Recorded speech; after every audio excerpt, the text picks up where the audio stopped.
Good old summertime. I got sunburned on the soles of my feet and sand where the sun don't shine. Sunburned at the beach in pain the whole darn night. So much skin peeled off my back you could make a set of Samsonite. I love summer. Good old summertime. I got sunburned on the soles of my feet. A lot of sand where the sun don't shine. Putting on a cold, wet bathing suit. Mosquitoes and bees and tetanus shot in the derriere. Something's crawling at the foot of my sleeping bag and flaming marshmallows in my hair. Drop and roll. Caught a baseball with my face. Potato salad in the sun. Salmonella steps up to the plate. Listeria gets the run. Oh, I love summer. Good old summertime. I got sunburned on the soles of my feet and sand where the sun don't shine. I got sunburned at the back of my throat and sand behind my eye.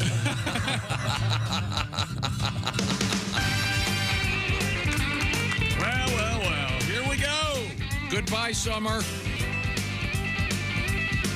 Yeah, that was last week, Sunday? Yeah.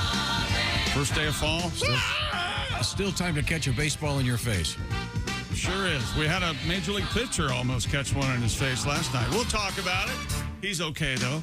It's the Bob and Tom Show. At the news desk, it's Jess Hooker. Hello. Over in that performance room, it's Pat Godwin, was it? Yeah. Yeah, that's right. Hey, chick. There's Josh Arnold. Chick. He's at the I Hate Steven Singer sidekick chair. There's Ace Cosby. Hey. I'm Chick McGee, and here's Tom Griswold. Thank you very much.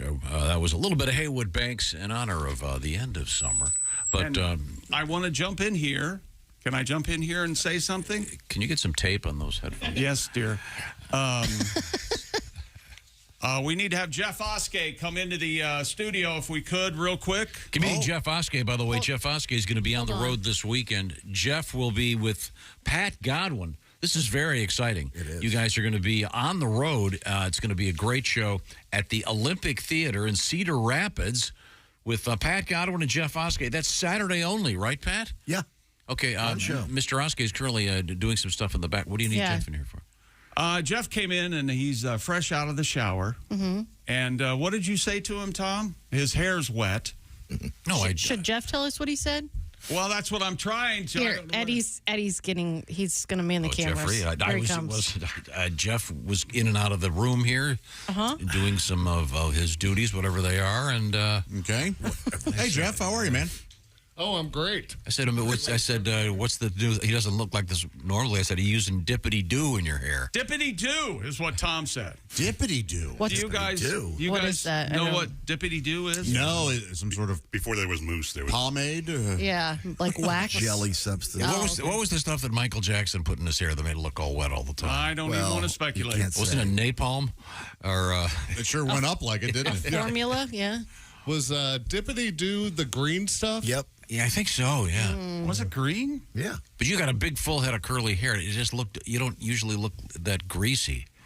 It's not greasy. It's just looks wet. Hasn't Oh, my gosh. dried yet. Yeah. It has a little, who's Miss Jessie's Oh, yeah. soft curls? Curls, yeah. But Oh. like a dab, a tiny dab. Oh, so you do have a so-called product in your hair. yeah. Yeah, people do I that. have hair. When you- so People with hair do that's that, what right? you do. You put the product in it to keep it in place. That's right. You have a lot of hair. When did that become when did having product in your hair become a thing? Doesn't that It's always bother been a anybody? thing. Sometimes you have to control it because No, but I mean, you have so much hair. it's the use of the word product. You realize yeah. I mean, product could be golf clubs.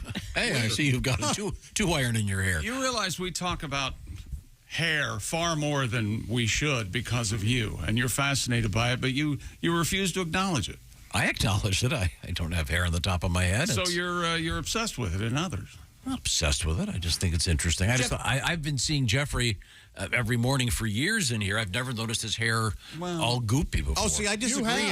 I disagree. I think he looks like that 3 out of 5 days of the week when he first comes in. And the other 2 days, I don't shower. But then within 20 minutes, it's dry and normal. It'll be a dry frizz ball hair. A dry frizz? Okay. Yeah. That's very nice. All right. Now, hang on a second. Now, you have an extraordinarily bushy beard. You look like a young, middle-aged Santa Claus. Thanks. That's not just a middle-aged Santa Claus. Good beard. Yeah. Very thick, very heavy. Yeah. Do you put some kind of so-called product in your beard? Yeah, I use a Honest Amish beard oil. Oh, right on. Beard oil? Does that, so look, if you're having lunch, the dressing sheds off of it? Yeah. That's exactly what I do. I wring it out onto my salad for a little. It's the Rain-X of beard. Beard oil. Exactly what I was. I will say this: it does. I can go underwater and come back up completely dry. Yeah. Beard and hair. Is that because of the beard oil? Yeah. Well, and the hair. Do you use a comb or a brush, or is there a I special use type a wooden comb. A wooden comb? Yeah. So it's got like the teeth or the... Like a pick, if you will? No, it's an actual comb, but made out of wood. Huh. Yeah. All right. Now, do you Especially for beards. Yeah. On your curly hair, do you use a comb or do you use a so-called pick? I don't use either. I just scrunch. Scrunch. Ah. Am I doing it right, Yeah, Jess? you're supposed to do it that way. Yeah. Scrunch? Scrunch, yeah. Okay. Kind of grab it with your fist. And... This kind of move hair, upward. if you run a comb through it, it's going to look like a 70s white basketball player in the NBA. It'll throw out? Yeah, big time. Oh, okay. I'd like to see that. My nickname in grade school was Fro. Fro? Yeah, Jeffro Lady Jackson is what they Jeffro. Wait, whoa, slow down. Jeffro Lady?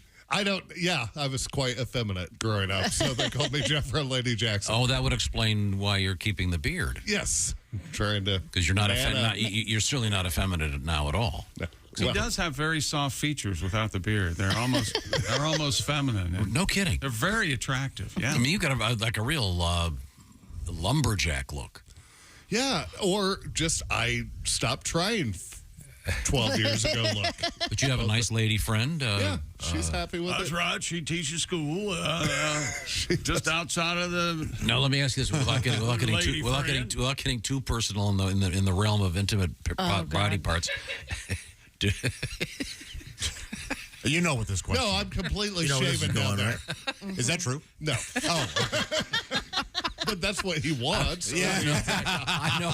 I only use an Afro pick down below. That's Does it have the fist on it? Yes. It's hard to get an Afro pick without the fist. You know, the old Eldridge I cleaver. keep the pick in it. Like No, I was going to ask, That's not true, and the rest of us know that. He's insane. Go ahead. do you own a razor? Was going to be my question. Yeah. Okay, so you do.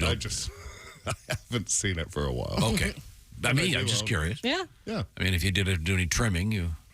Do you have to trim around your cheeks? Some people cut it in. Yeah. Yeah. Yeah. Yeah. I would be. John Travolta has Sasquatch. that weird beard that almost goes up to the bottom of his eyes, you know? If you see the beginning of the movie Urban Cowboy, Yeah. his beard. Oh, that's true. Yeah. It's Way high. simian-like. Yeah. Way too high. So you do a little bit of shaving. Yeah, I do a little maintenance. Like I don't want the unibrow, so I do a little tweezing in that area. Now, and the beard stuff, what's it called again? Honest Amish beard oil. Okay, do you use that on the pubic region? I don't think they No, recommend. just Dawn dish detergent. Yeah. Oh, yeah, it gets a grease out. Yeah, just like a duck that's been in an oil spill.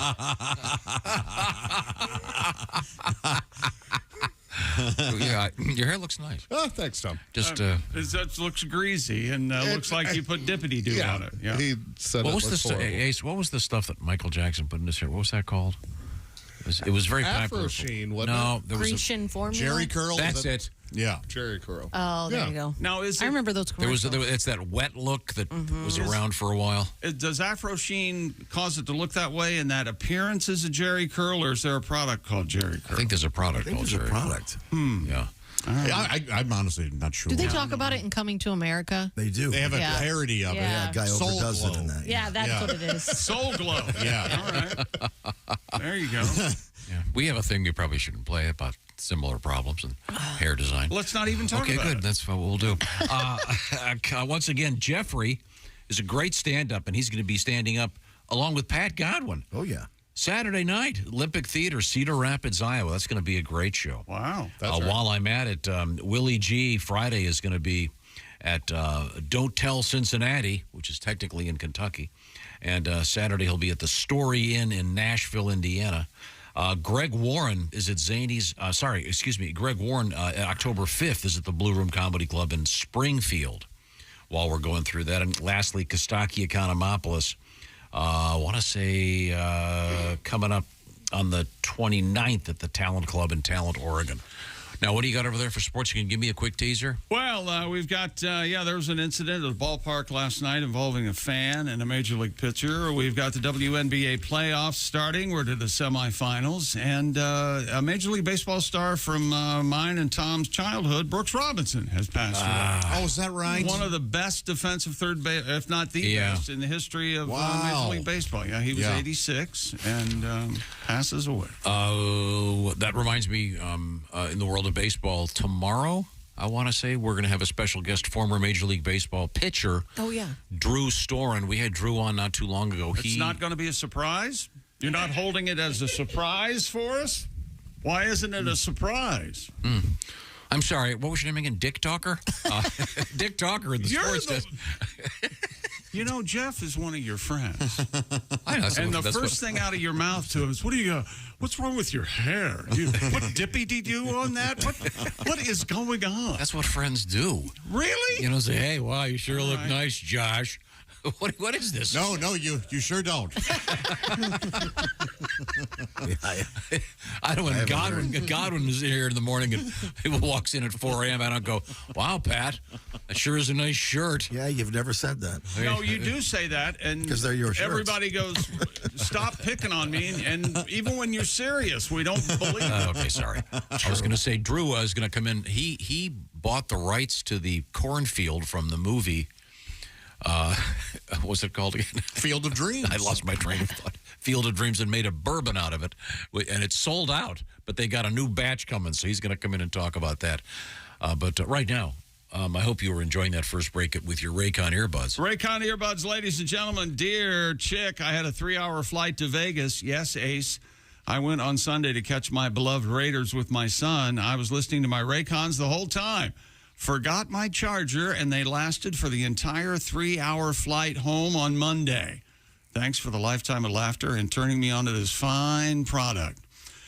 P.S. Jess Hooker, I'd love to swap recipes. I'm a master baiter. I meant fisherman.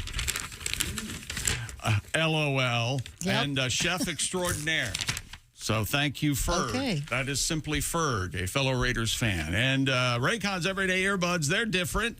They look, feel, and sound better than ever. They have 3 sound profiles to choose from.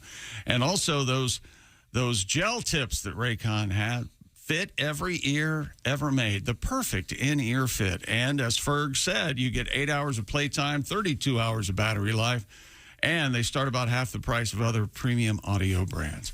And Raycon's having their back-to-school sale. Go now to buyraycon.com/Tom and get 20% off site-wide plus free shipping. That's buyraycon.com/Tom. Score 20%. That's buyraycon.com/Tom. And another great thing about Raycons, for those of you that have those Apple earbuds and you're wondering why you've only got one in your little charger because they fall out and you don't realize it, the Raycons aren't going to do that. They're the best. Coming right back, we got some great stuff for you, especially kitty cat owners, jugglers. And we've got the Pigskin Pick'em winner. We do, and residents of Wichita. Ooh, that smell. This is the Bob and Tom Show. Hi, this is Andy Kindler, and this is a different...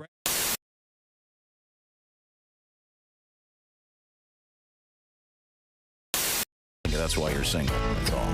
What? Are we? Wait a minute. I'm sorry. We're back live. Back with that. Not your tongue. He was talking about me because I went like this.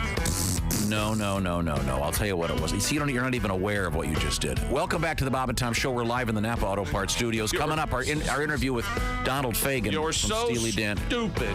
You don't know what you're saying. No, we're trying to make conversation. Just before the mic's open, Josh goes, "Hey, my toilet seat's on the way." Yeah, that's right. He's excited about it. Right. It was something we had discussed. Did you hear what Tom said? We were trying to make conversation. Tom doesn't He didn't have speak a conversations. word during that break. He Doesn't kept say his anything. headphones They on. invented the phrase, he talks at me. You, yes. I thought it was. I mean, Josh. Okay, you're on a first date. Let's just say, and there's some nice music in the background. You're at a nice restaurant, and the waiter comes up. You order some sort of cocktail, I assume. But what's your beverage of choice? I might have a tequila and a beer. Together? Beer. Sure, There you go. Beer and shot. Why not? As you can What see, he's thinking is, here, you don't look like an alcoholic. That's what he's thinking. Oh no, I think he looks like one. And then Farthest from the truth. and But then, go ahead. And then this young lady orders something, and then you say, as a conversation starter, "Hey, my new toilet seats. I just got a thing from Amazon. It's on the way." And then she goes, Yeah, I'm sure that's what he would do. Waiter, could I get an Uber? I've got to get out of here. I have a thing. My God, the way your brain operates. I know, it's amazing, Fascinating. isn't it? So your new Okay. toilet seat. Something you want to tell us why? Well, we were talking because I'm tired of my vacuum cleaner, and Christy and I were talking about vacuum, and I'm going to order the one she has. Yeah, you're and replacing your I vacuum. love my I'm vacuum. tired of And so to enter the conversation, you said, "Wow, that's really interesting. Hey, my toilet seat's on the way." Because the other day I hang on. mentioned Just that I talked broke about it. Josh, I love you, but I think he might be right. Fair enough. I'm just saying it's kind of a conversation killer, really. I knew we only had 4 seconds left in the break. It's kind of a funny thing. I thought I would. Yes. You know what? I thought I was bringing up a topic that you would enjoy. You know, I discussing. get Josh. I know what he was trying to do. Okay, sir, I didn't understand. I hate you. Ladies and gentlemen, it took just over a year, but about 6 months longer than I had in the pool, but it finally happened. Oh, you had the under.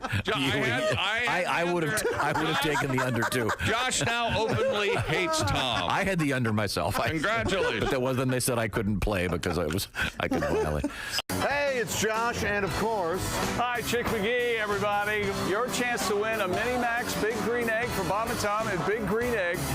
Each week, someone will win a Mini Max Big Green Egg. It's the Bob and Tom Show Pigskin Pick'em, powered by the Big Green Egg. Go to bobandtom.com/contest on the computer. Oh, is that where you go? Are we eligible?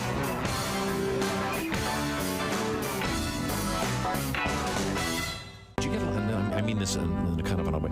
I would imagine you probably had a lot of guy groupies, but not like in a traditional group. You know what I mean? In other words, dudes coming up to you. Rod McEwen. Guys who want to party with Rod, them? Rod was There's a reason why they call him Rod. Rod waited for us in Hawaii. We were on our way to Australia, and Rod heard we were coming to, stopping in Hawaii. He waited. At the airport? He missed it. Yeah, at the airport. He missed his flight to meet us because he thought we were one of them. Oh, that's interesting. Because of the bits we did. Yeah. What I meant was, as Christy, in other words, you guys were like, clean it up now. I want to clean. I want to party with these guys. Party with these guys. I mean, I imagine that'd kind of be a buzz. Kind of be a burden though after a while. Oh, no, it was all, we just like, I don't think so, man. We got a lot of bits from these parties.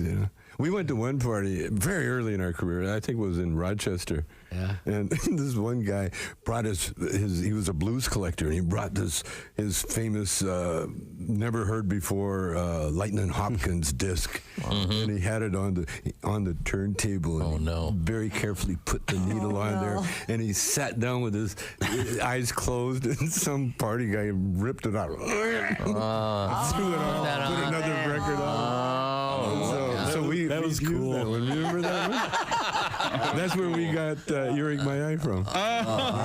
Hey, that's my record, man.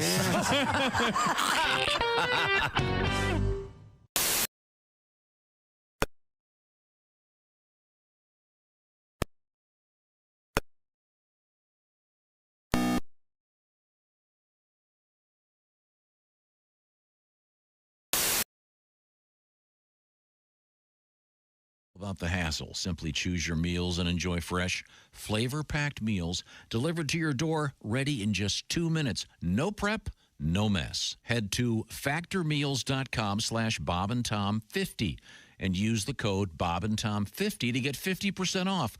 The code BobandTom50 at factormeals.com/BobandTom50 to get 50% off. Think you know your pro football and want to put your knowledge to the test? Then play Pigskin Pick'em every week at bobandtom.com. This is your chance to win a Mini Max Big Green Egg. Just pick the winners of this. Welcome back to the Bob and Tom Show. Jess Hooker at the news desk. Hello. There's Pat Godwin in the performance room. Hey, chick. There's Josh Arnold. Chick, how are you, Betty? I'm all right. Called you Biddy. What's up? Betty, old Betty. Baby and buddy? I'm an old Betty. Baby, yeah, baby and buddy. I didn't know if I was going to call you baby or buddy, and I went with Betty.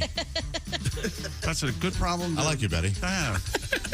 You know, Betty, there's Ace Cosby. I like you, Bon. I'm Chick McGee, and here's Tom Griswold. Tom, can you do me a favor, please? I'm sorry, what? Can you switch your hats? Huh? You have the off-air hat on, and it's throwing me. You have the blackjack dealer hat on. Yeah, the visor hat, I think. Oh, your baseball cap the new on. lights bother my eyes. I have to have a visor or something. Well, where's your hat? They're more subtle. A couple of them. Hang on. Hang on. Calm down. Hit me. We should do this every morning like Mr. Rogers. Remember, he would come in and he would change his shoes. It's a wonderful day in the neighborhood. Yeah, I do that. I come in, drop my pants, do the ball spray, and then get settled. Just like Fred Rogers did. Yeah, you remember that. Way to go, Fred. No, well, so I'm sorry. Forgive me for Yeah, what are you doing over there? Just doing it. I'm just getting some organizational stuff done. I was just noticing this roster of talent shows. Pat Godwin and Jeff Oskay, Olympic Theater, Cedar Rapids, coming up this Saturday. And then I noticed this one down here. Friday night, I didn't realize this, at the Talent Club in Talent, Oregon. It's Kostaki Economopolis. Then the 30th at the Wind River Resort in Redding, California. Speaking of resorts, this is important.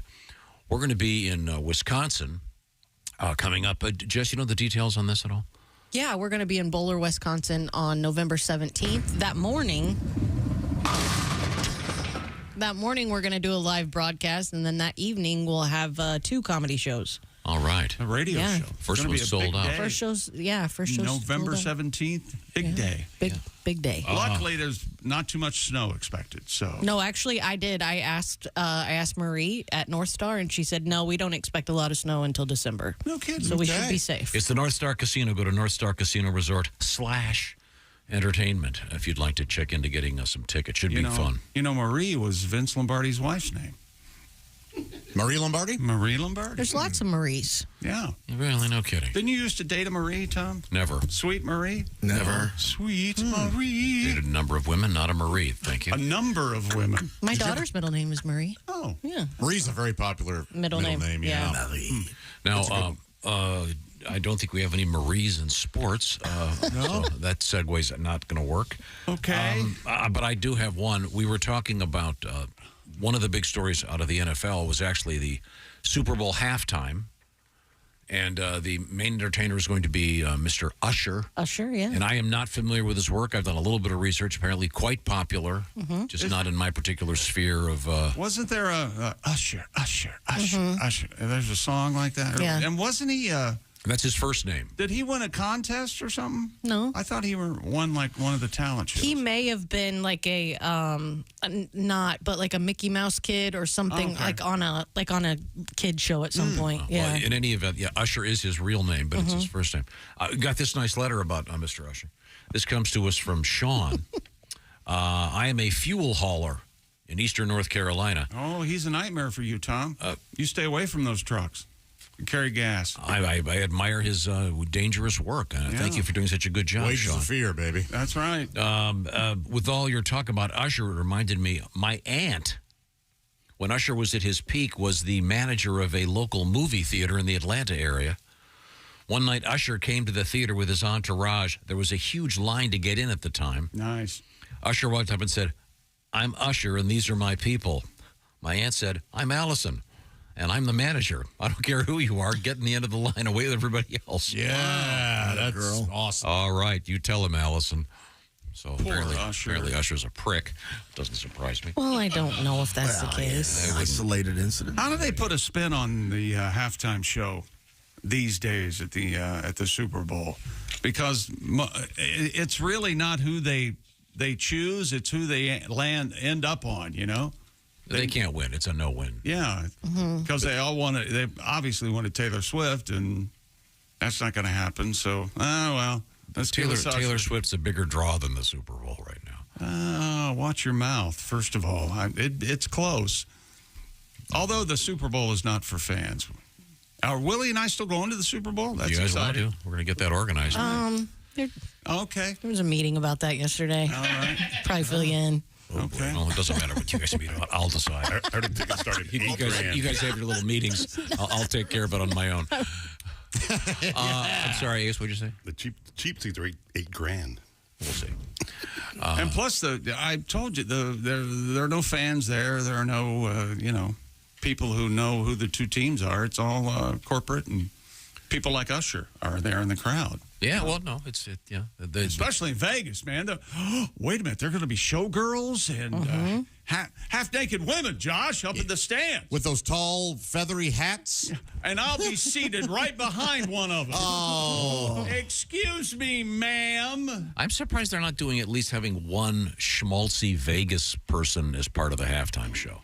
Who's to say? They may. I mean, yeah, they might. You should have have a magician come out and do some real quick cool stunt. Or the girls from the Bunny Ranch could come and do what they do. Oh, yeah.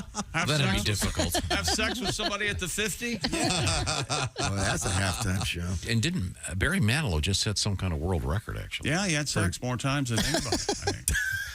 Wow. I don't think. I don't that was His not wife it. loved him. Oh, Mandy, you can't. What did he say? It was Randy, by the way. He loved his wife. Barry Manilow does? Yeah. Barry Manilow has a wife? Well, I don't think it's a girl wife, but yeah. Oh. What do you? Could we do anything but talk to Ace? I was on this way early. Where have you been? Aren't we ready for a song from Pat about? You have a Barry Manilow song, don't you, Pat? Which one? I don't think I've ever done a Barry Manilow song. All right. I know some. But I'm just saying. Oh, that's Mandy. No, what was the? Could It Be Magic? I think. Could It Be Magic? That's a piece of classical music. Yeah, he stole it. Yeah. Come on. He stole it? Come into my life. Borrowed it. Oh, yeah. Could it be the magic in my life? Blah, blah, blah, blah. Again, my point would be, since it's in Vegas, at least when you have Usher, perhaps have, a real quick thing with like Wayne Newton or one of the Vegas stalwarts. Maybe Carrot Top should come out. Yeah. He kills. Dressed as an usher. And go, hey, I'm here. I'm going to do the Super Bowl. And then, you meant Usher. And then he announces Usher. Yeah, enjoy my bizarre appearance. Carrot Top's hilarious. I don't care what you say. He is funny. I know that. Oh, yeah. Once you get used to how he looks. People get all upset because he's a prop comic. Hey, funny is funny. Mm-hmm. Now, we can switch gears here. It's a toilet. And we'll get a song out of Pat coming up in just a few minutes. Did I mention that Pat and Oskay are going to be at Cedar Rapids Olympic Theater? Okay, got that in. Thank you. What you got over there? Anything good? Breanna Stewart won the WNBA's MVP award for the second time in her career yesterday. It was a very close race. There were only 13 points separating Stewart from second-place finisher Alyssa Thomas of Connecticut and last year's MVP Asia Wilson of the Las Vegas Aces. And we're up to the semifinals in the WNBA with Las Vegas winning last night and also the Liberty. It looks like Liberty and the Las Vegas Aces in the WNBA are on a collision course, Tom, for the WNBA championship. We'll see how that happens. And that brings me to... Mommy's little baby. That's right. It's congratulations time to Alex Vigil, this week's winner of a Big Green Egg Mini Max. And she is the winner. Alex Vigil is a lady. All right. Who picked all of the football games right. Isn't Very that good. Interesting. Congratulations, Alex. Isn't Alex the name of Glenn Close? Yeah. Yes. Fatal Attraction. Did any man at that time watch that? watch that movie with their significant other in complete comfort. And that's the movie that they famously rewrote and refilmed the ending. Why? I think they did audience testing, and the audience wanted her dead. No way. I don't want to give anything else away, but I've never seen it, but it's terrific. Oh, it's Yeah. good. There's a scene where Michael Douglas is in his car listening to some messages that she's left him, and his acting in that, It's chilling. He can't. The faces he's making as he's realizing what a world of S he's in. Yes, every man should see this. really beautiful. When he walks in the living room. It's really something. And Alex was the only one to get 15 out of 16 games correct. She only missed the L.A. and Cincinnati Bengals game. And remember, if you haven't made picks in the Pigskin Pick'em this football season, don't worry. You can start making your picks anytime. Just log on to bobandtom.com/contest, or as Tom would say, bobandtom/contest. I would say Bob and Tom /contest. I guess they do say it like that. I guess you do. Oh, it's so much easier to understand when I do it. Big Green Egg Mini Max. You could win. So this is week 4. So Week 4 4 officially starts tomorrow night. Tomorrow night. Get that done today. It's fun. The Big Green Egg Mini Max, as I like to call it, the Rolls Royce of outdoor cooking gear. In fact, Rolls Royce is now calling itself the Big Green Mini Max of automotive products. The Lions at the Packers tomorrow night. That'll be a good game. Green Bay, the home underdog. They're getting 2 tomorrow night. Tom, are you listening to any of this? No, I'm writing some over here. Okay. What do the Lions do? They take a boat across? Or do they actually drive south, go through Gary and Chicago? Well, see, they'd have to take a boat from Detroit. They'd have to go up Lake Huron through the Mackinac Straits and then down. Some of that, though, is the Pacific, the Atlantic Ocean, right? Didn't we explore that one day? Oh, yes, I believe we did. You contended that some of the Great Lakes were part of the I was insisting that it all eventually. I forgot about that. Eventually. Oh, now you're on his side. Well, no, I mean, you've got your Niagara Falls. And then and gets right back up. You're telling me there's no Atlantic Ocean in any of that? It's got to get all mixed up. Well, it does. That's the part of the problem. These giant freighters bring part in. Part of the problem, Josh. They bring in these mollusks, whatever they are, the alewives, fish that. Oh. They put. alewives. The famous lamprey eels that were taken over. Oh, they're hideous, right? Well, and anyone who's had any slight knowledge of the world of lamprey eel, international trade and the problems it causes. This is where you get like the weird, the deadly spiders on bananas in Austria. These critters are in the holds of these vessels. You know, a friend of mine ordered a cactus. Mail order, and it was a huge giant. It arrived at the house. This is an urban legend, you idiot. She kept noticing it was getting bigger and bigger and bigger. Yeah. And then the third day it was there, it burst open, and there were spiders all in it. Oh, what a nightmare! Oh, they ran over. You take a true scientific fact, and then this is how he defends.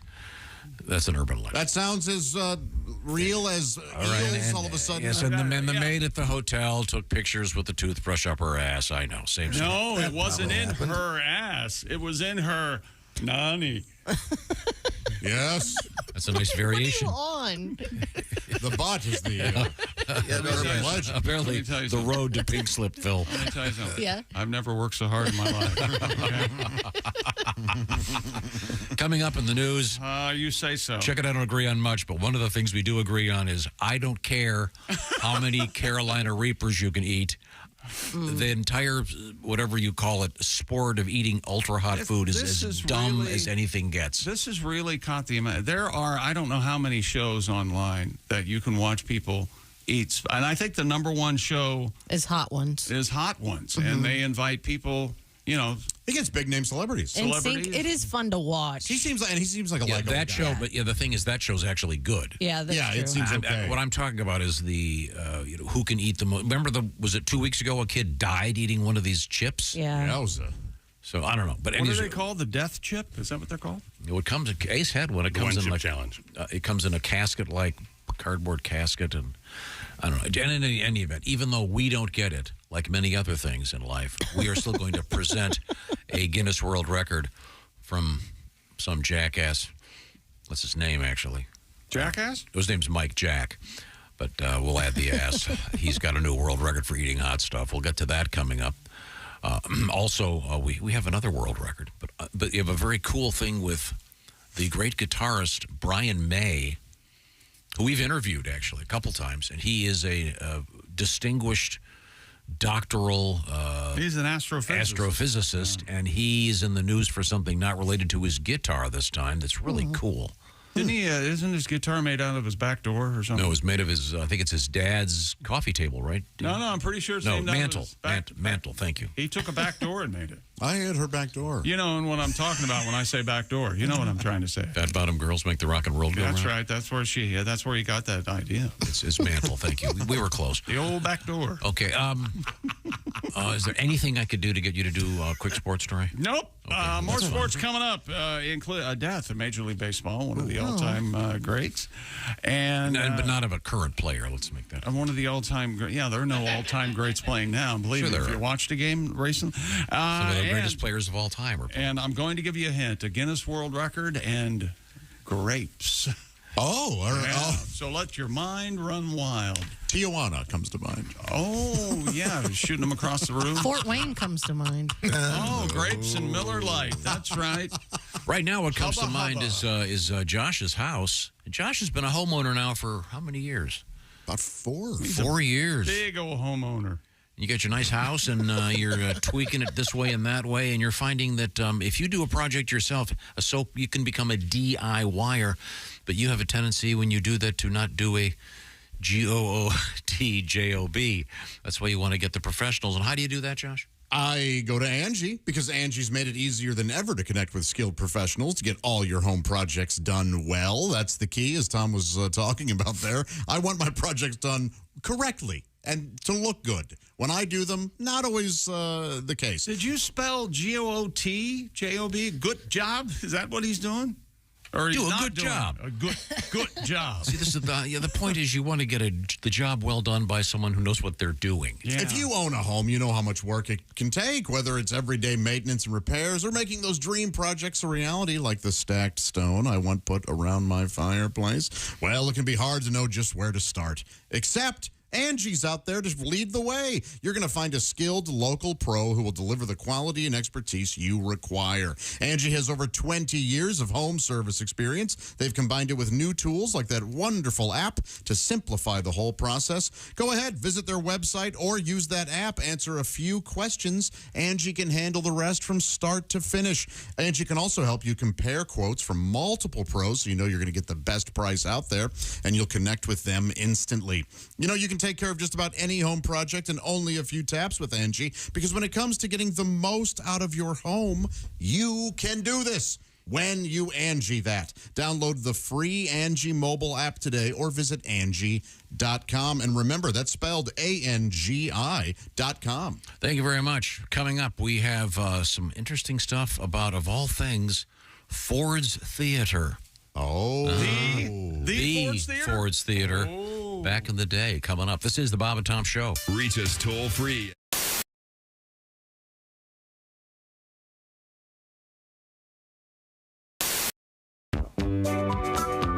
Hello and welcome to the wildly successful Mr. Obvious Show. I'm your host, Mr. Obvious.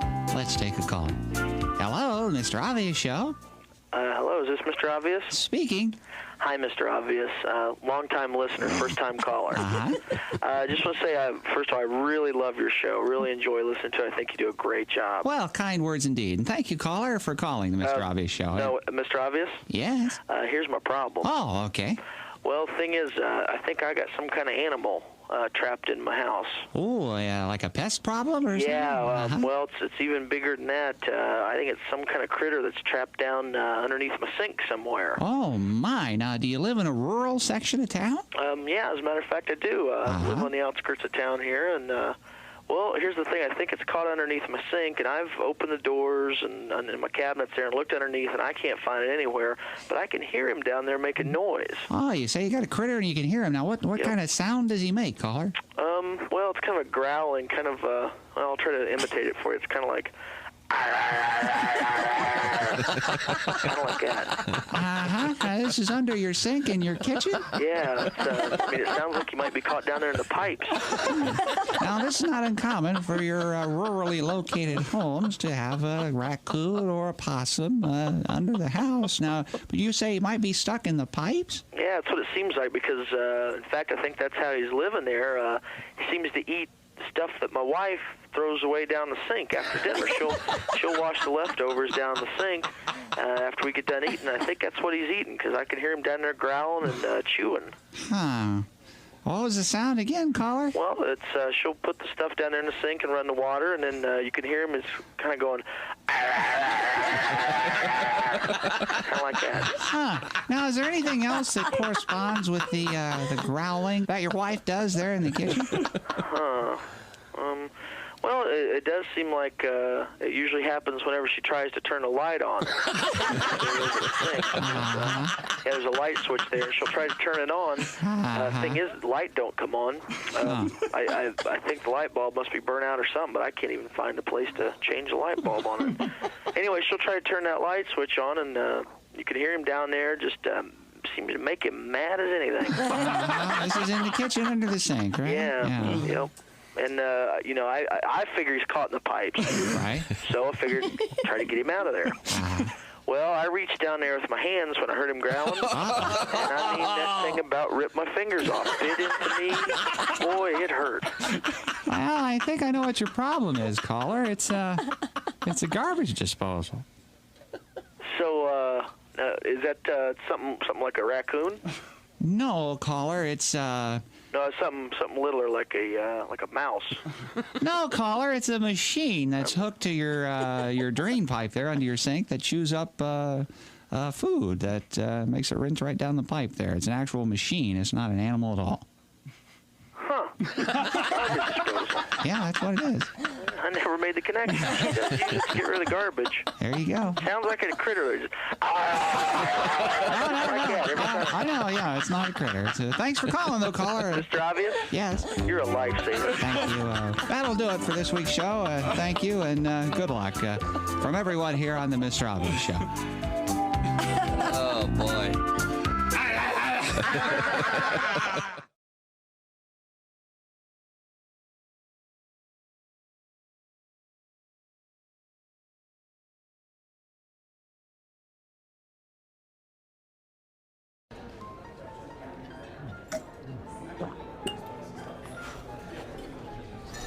You took my breath away from the moment I first saw you.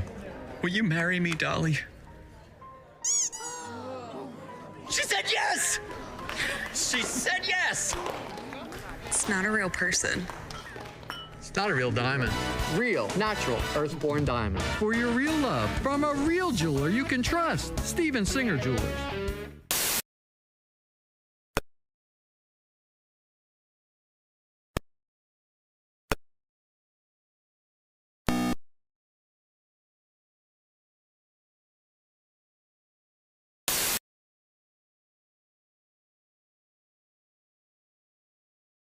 You know, sharing means caring, Billy, so strike the match. You know, next thing you know, polyurethane Barney suit goes up like tinder.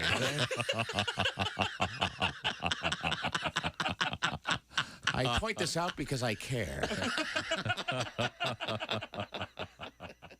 Bob and Tom, well-meaning, but yeah, they're all messed up. More than slightly confused. Hello, Bob and Tom Show. And that's okay.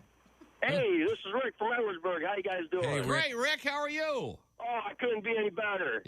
What'd you do to yourself, sir? He couldn't be any better. See? What a great attitude. A happy ending. Yeah. What happened to you, Rick? Well, 3 years ago, I was pulling a case of beer off a shelf at the store. I like this already. Wait a minute. So you dialed with your good arm. Uh-huh. Yeah, and I pulled out the ligaments in my elbow. So after cortisone shots and physical therapy later, 3 years, I'm still wearing a brace part-time. Are you really? Yeah. Wait, did you spill the beer? No, the beer was okay. Okay, well, thank God. But it's not your drinking arm, right? Yeah, it is, but I switched to light beer now, so I'm all right. Hear what he said? He switched to light here. Sir, you need to call. You need to start writing for Bob Zaney.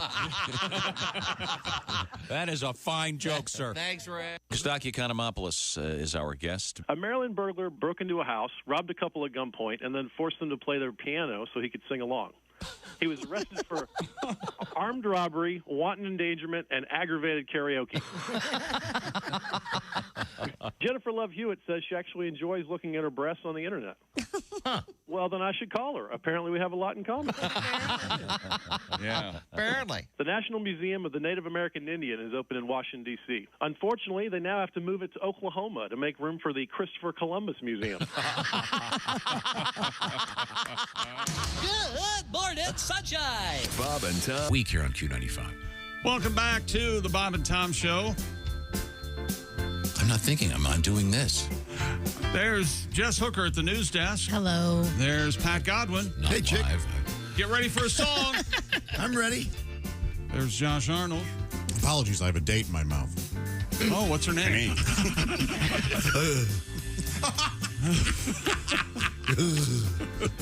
Oh, was that Bert Lahr? A little bit.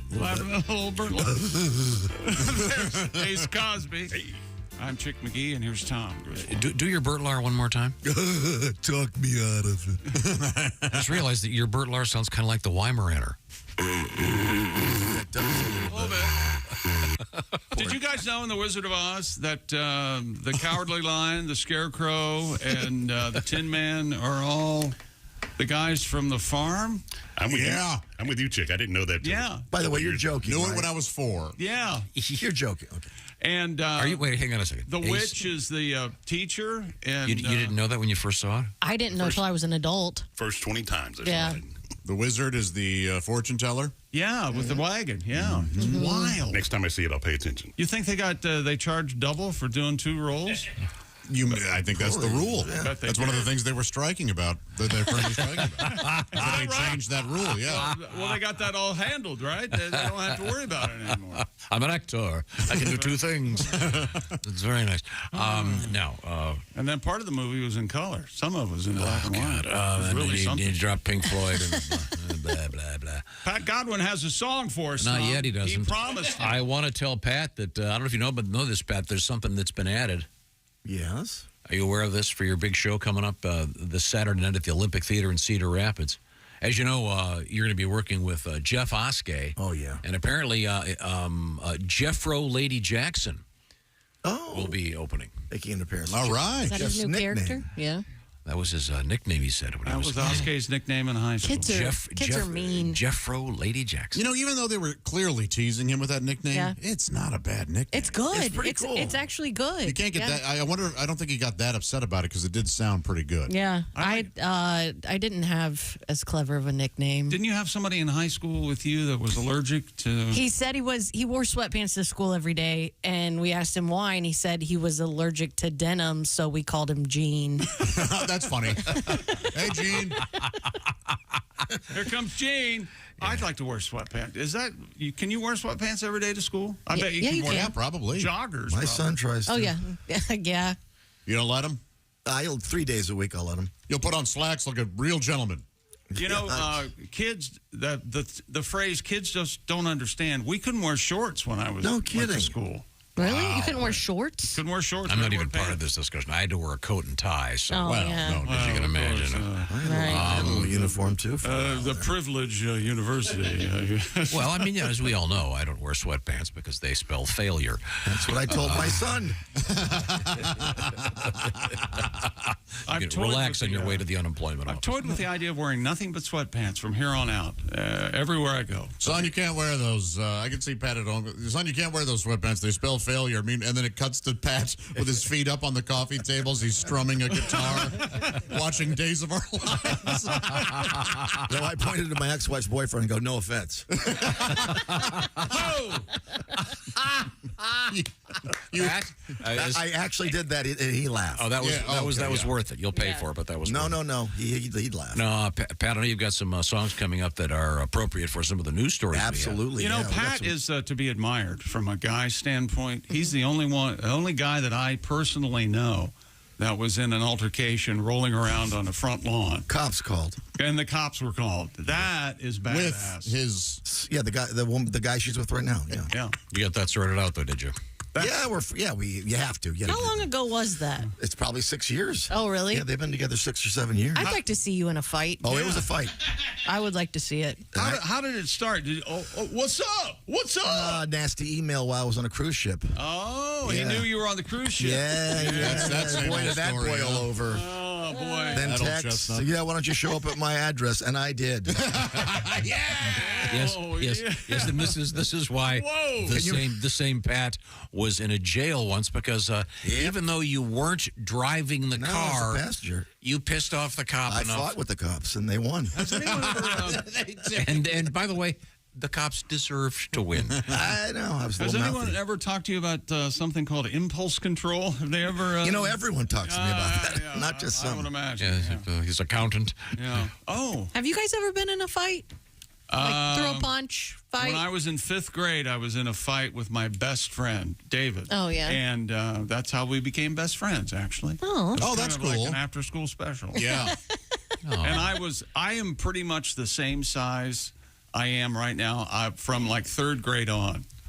I didn't grow anymore, but 3rd grade I was 6'2", weighed about 300 pounds. Wow. So, yeah, it was kind of a freakish. Well, Pat, if we're going to squeeze a song in, My friend was not. This may remind you of something. I pulled in early this morning, and I don't know if you saw them, Ace. There were 3 deer in our parking lot. No text. And you normally text us. Well, at this point, you guys should know. I just get concerned that the deer are going to jump out from the woods as you go down Fall Creek, as they say. Pat, there were 3 deer, 2 of them big horns this morning. And I know that you have encountered deer in your career. Big horns. This is a work in progress. This is a very, very personal song to me. It's a ballad. It may or may not work. This is true. You can ask the body shop auto repair folks. It's an open letter to the deer. Dear, dear, won't you please stay clear? I hit 2 of you 1 year. Oh, the damage was severe. You jumped right in my headlights on 2 separate rainy nights. Oh, dear. Oh, dear. You totaled 2 Nissans. And the insurance company didn't cover the whole cost. I had no gap insurance, you see. They aren't very progressive. They made it perfectly clear. Damn you, dear. Stay away from highways. Twice you slammed me. Avoid people in general. Don't end up like Bambi. Be aware of orange and camouflage. Don't want to end up on the side of the road next to some makeshift cross homage. Dear, dear, don't you ever come near my white Nissan Murano. Make note of the model and year. And if I see you one cold and rainy day, don't just stand there, run away. Yours truly, Pat Godwin, recently dropped by my insurance company for ripping the fender off my car, backing out of the carport. That wasn't your fault. Dear, dear. Fender came right off. Huh? All true. A lovely song. Thank you. Thank you very much, Pat. Pat Godwin, once again, Olympic Theater, Cedar Rapids this Saturday with Jeff Oskay. I know there'll be an appearance by Jeffro Lady Jackson. Yeah. That sounds like a country band. It kind of does, yeah. Jeffro Lady Jackson, kind of a rock band, but they have a banjo. Right. Yeah, you know what I'm talking about. Sure. Yeah. Doesn't that one Matchbox 20 song have lead banjo? Possibly. I think it does. Some Dave Matthews does, and there's some good bands. Oh, in the right place. It's great. Pretty good, yeah. Drunk Dialing does. Drunk Dialing from Noah somebody. It's a big hit with Post Malone. Coming up, we have, we'll dip into the world of sports. We have also, in the world of news, we have llamas, and we have odor in the news. Non-specific at this point. And something interesting about Brian May from the great band Queen and NASA. This is the Bob and Tom Show. Add to or continue.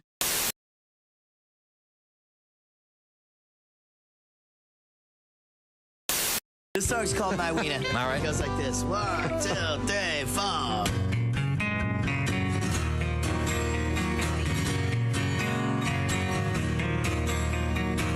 Her name is Weena.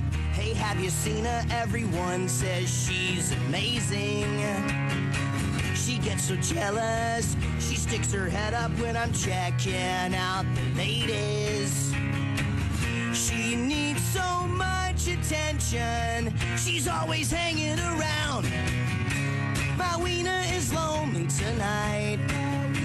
She cries when I turn out the light. She's only happy when I'm holding her tight. Oh, my wiener. Take a look at my wiener.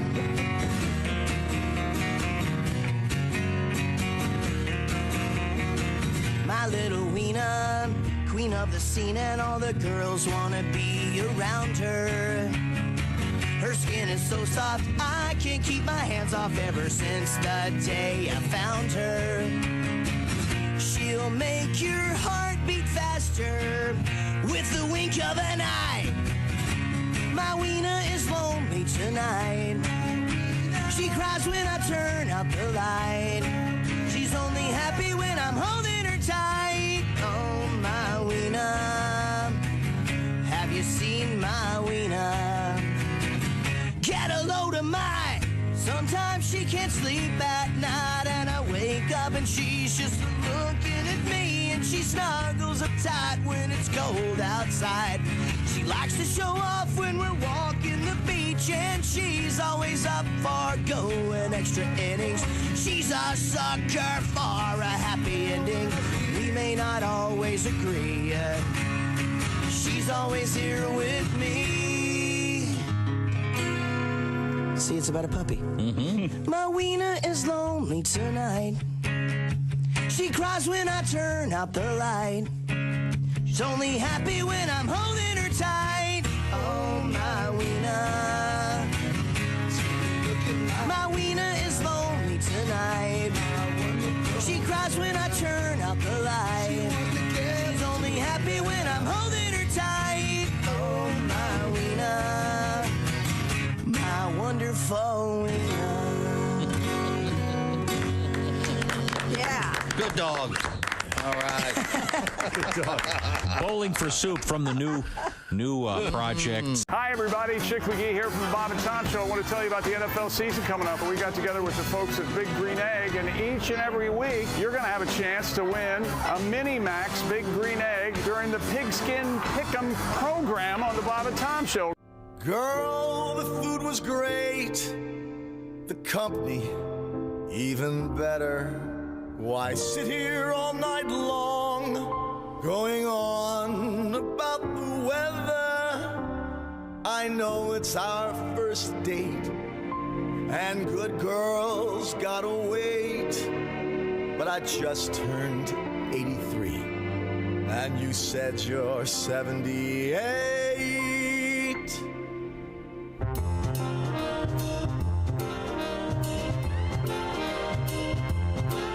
The moon is full, you know what I'm thinking.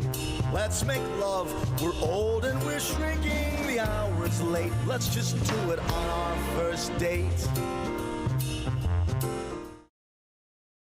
Yeah! Broccoli.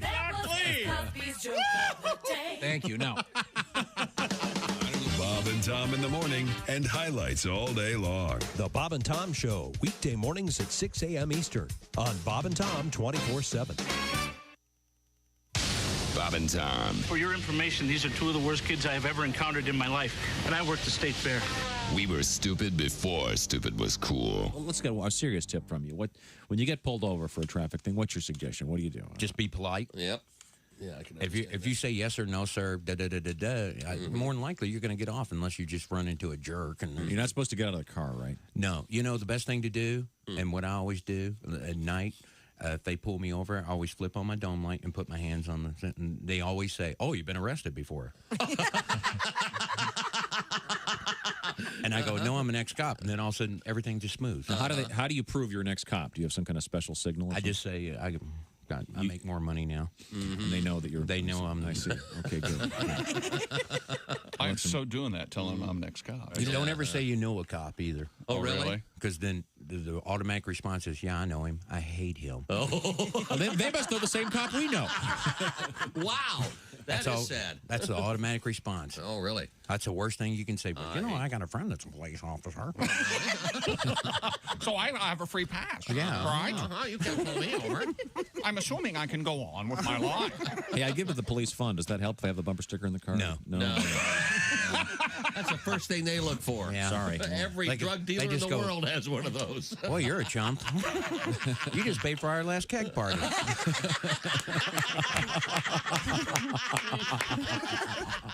Hey, don't say we didn't warn you. There's laughter ahead. This is Bob and Tom Radio. Thanks for joining us. With us in the studio, comedian Billy Gardell, Comedy Central, with a Comedy Central stand-up special. Where'd you film that? New York, at the Hudson Theater, which is really cool. It was, 2 blocks off of Broadway. And I called my dad to try to share a moment with him. My dad was a steel worker in Pittsburgh, so I should have known better. I said, Dad, I'm 2 blocks from Broadway. He goes, yeah, well, enjoy it. That's probably as close as you're ever going to get. All right, Dad. Thanks, Dad. Thanks a lot. Love you, too. His favorite game to play with me when I'm home is look at the TV star taking out my trash. That's his favorite little game. He loves to show the neighbors. Look, still takes it to the curb. Now he can read and types like a secretary. Yeah, that's what. I babysat a cat a couple weeks ago. No, it went in the show. Oh, he. Then he started picking his out of his litter box and dropping him in the middle of the living room floor. Oh, this is a protest. It did seem like some sort of action. Cats are, jerks, basically. Can be. Cats are jerks.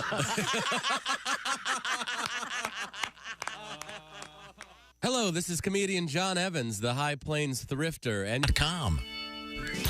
Hey, welcome back to the Bob and Tom Show. Christy Lee is on vacay. There's Jess Hooker at the news desk.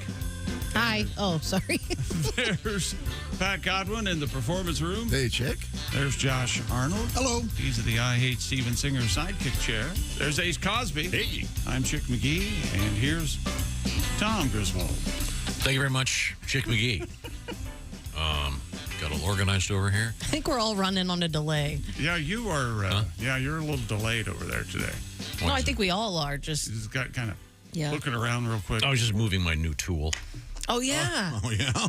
The surgery is complete, What did you get? I got a pair of needle nose pliers. And why? Because if for those of you that go to Starbucks, their new cups, they have a new sealed lid that's very hard to get off if you want to add. It's very hard. Say your sugar or your sugar substitutes. Oh, you can put those in a paint mixer in that lid. Yeah. It's great. I mean, if they spill in your car, it's great. But at the same time, removing them is very difficult. Well, they're the strawless lids, and so they have to be. Yeah, you have to be able to tip them. Hence, my new needle nose. So you can't take them off with your hand. It's very difficult. Very hard. You have to be a seamstress and have the manual dexterity Really? of a high-quality seamstress. Huh. So anyways, I've got my new You'd think they would needle make it. nose. You think of a big company like Starbucks would make the lids secure. They are secure. They're great. And also easier to get off. No, Jake, I think you'd be surprised at these. They really look at that. I don't know You that have they to were. you have to be able to sip out of it and it not spill out the side, so it has to be sealed. Jess, would you be comfortable with seeing if Chick can get that lid off? Because if you can figure out how to do it easily, Can you get my lid off? Here, I thought that experiment failed a couple of years ago. That was a funny joke. Neither of them heard it. It's a shame. Oh, he heard you. Chick is trying to get it on. Yeah, it's a great lid in terms of how it stays on, but it's not for whatever reason. I would also like to, while I've got this topic going. How come Starbucks no longer carries Equal? Because it's poison? Well, probably because you bought all of it. Good. If there's any left over, send it to me. Tired of this. Didn't you have an observation about the coffee lids with the little hole there? No, that's a Drew Hastings observation. Oh, was it? Oh, no. Yeah, he's pointing the place where the straw would go in on the side, or where you can sip the drink. It's finding that with your tongue is much like finding something else. A search in the bedroom with your tongue. A search in the bedroom. Yes. Oh, yeah. All right. Okay. Ace, you know what we're talking about? I'm familiar. You read about it? Your buddy that told you? Okay, I'm sorry. I think you're blaming me for sports not really starting yet? No, not necessarily. Okay. I've had a hand in this morning as well. Okay. Hall of Fame third baseman Brooks Robinson, whose deft glove work and folksy manner made him one of the most beloved and accomplished athletes in Baltimore history, if not Major League Baseball history, has passed away. He was 86. The Orioles announced the death, a joint statement with Robinson's family. It did not say how Robinson died. Coming of age before the free agent era, Robinson spent his entire 23-year career with the Orioles. He almost single-handedly helped Baltimore defeat Cincinnati in the 1970 World Series and homered in Game 1 of the Orioles' 1966 sweep of the Dodgers for their first World Championship. And I follow Johnny Bench on Twitter, X, and he tweeted this morning that, I went 0 for 4 in the 1970 series. I kept hitting him to Brooks or something like that. It was very, it was very nice mention. Can you imagine being at that level for Number over 5. 20 years? No, I can't. That's I can't imagine being at any level for. Well, I didn't mean it that way, but you are correct. Your 20 self-analysis. 20 minutes. Thanks, Tom. What's the average NFL career these days? 12 years. No, it's got to be you're fewer talking, than 2. Yeah, it's real short. But they factor in everybody. They have to do the average. So I would say common sense would say 7 or 8 years, but I know it's much shorter than that. It's probably 2 or 3 years, maybe. Yeah, they platoon them in and out. Yeah. So grab the bag while you can, fellas, as Josh would say. Grab the bag. Not in the shower, by the way, in case you're wondering. Oh, okay. I saw you're smirking over there. I didn't know what you meant. You want to explain it to her, Josh? It means get paid, yeah. Yeah. Yeah. Bag of money. Take that money. Get that bag of money. Get that bag. Something I've never said. No, Stacks on stacks. No, never said. Sound like you. Yeah.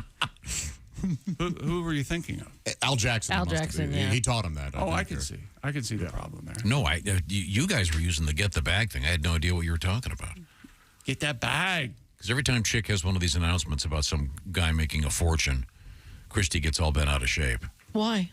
I don't know, because she thinks she should have Ridiculous the money. That's just too much money. Yeah. But I mean, So are you saying you wouldn't take it if somebody offered you that much money? It was offered to me, but these guys, I'm not playing if I don't get $20 million a year. Well, 20. That's light. They bring in a lot of money, though. they do bring in a lot of money, and they basically sacrifice their entire body Yeah. and their brain. So, yeah, I think that they deserve a big paycheck. It's in some sports, not the entire body. You know what I'm saying? I sacrificed it all, but not this. You know, sports. Well, you sacrifice that after the game. You know. Yeah. Oh, yeah. Oh, boy. You put it through some work. Yeah, the ladies. God knows where it's going to go. Ladies in the hotel lobby want to. And you don't care. You just get some grapes and Miller Lite, and you don't give a damn. There you go. Hey, that ain't a 3-pointer. That's a 12-pointer. Just need it wet. Hell yeah. Okay. All right. 3.3 years is the average length of an NFL career, yes. What's the longest? I don't know. I was looking up average. That was the kicker, right? Blanda played for a really long time. Most recently, it would be Morton Anderson played for Recently, a really Brady. long time. Aaron Rodgers has been there 14 Gary Morton Anderson. He was a kicker. 26-year career. Yeah. 26. And he went to high school with Christy, right? Yeah. He did? He did not ask her to the prom. She's still butthurt about it. What? She what? Butthurt. She's still butthurt. Who did take her to the prom? It's the same. Did the other guys not know? Shaq. No, that would have been death. Haven't you ever heard that somebody's really hurt? Their butt hurt? Of course, yeah. Yeah. Don't be so butthurt about Like it. emotionally over the top. Yeah. Yeah. How about this? You're so frustrated you make my ass want a cigarette. You've never heard that one either? No. That's very good. I've heard I you like make that. my ass twitch. Yeah. Jeez. I pucker and unpucker, yeah.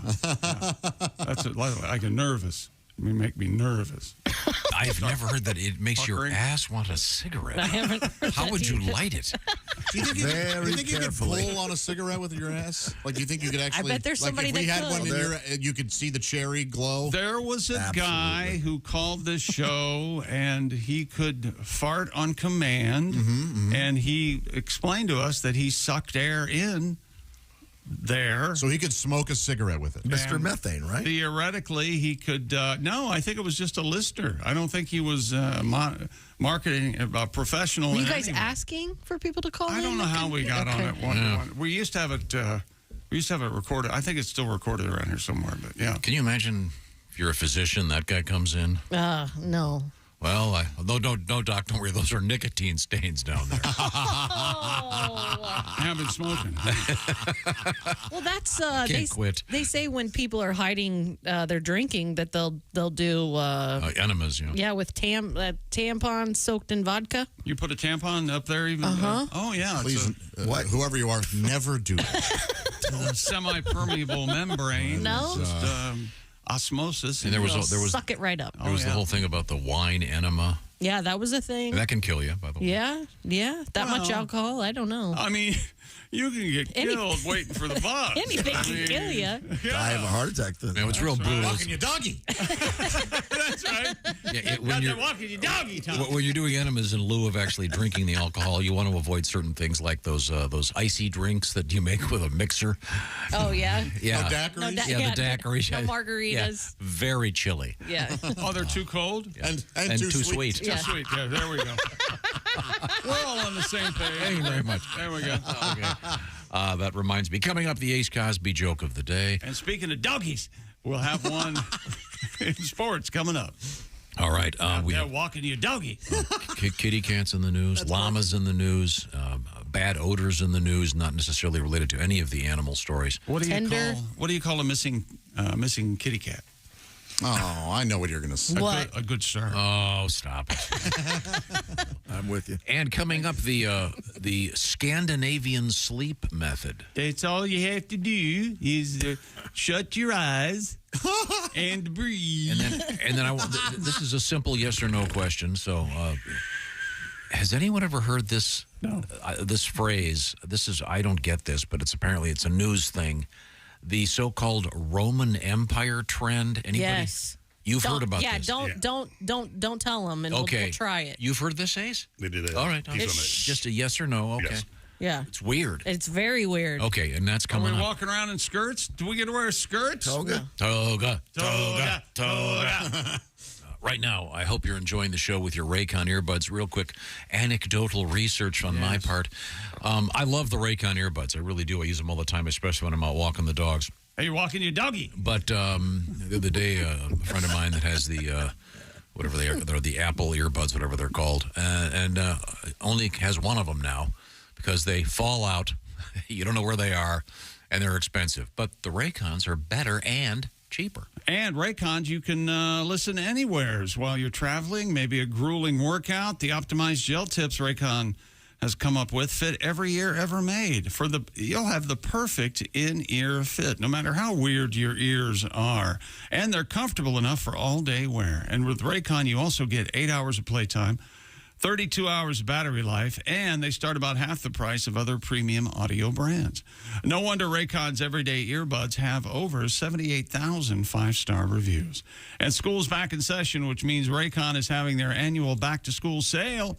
For a limited time, go to buyraycon.com/Tom and get 20% off your Raycon purchase plus free shipping. That's buyraycon.com/Tom. Score 20% off. That's buyraycon.com/Tom. I love those Raycon earbuds. Read the review. You don't have to believe us. Read the reviews. They are the best. I love mine. Now, we have that coming up. And also, coming up in the news, we have a mysterious odor. What is that? Ooh, that smell. This is the Bob and Tom Show. Hey, everybody. This is Todd Snyder, and you're listening to Bob and Tom Radio.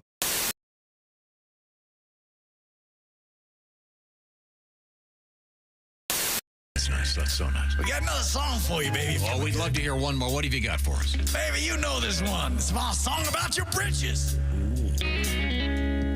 1, 2, 3.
pick your flower. Gonna be there in an hour. Coming in my pants, shiny shoes, and my necktie, honey. I'm so excited. Whoa. I'm so excited, you know. I can't wait, baby. I'm so excited. I hope that I don't come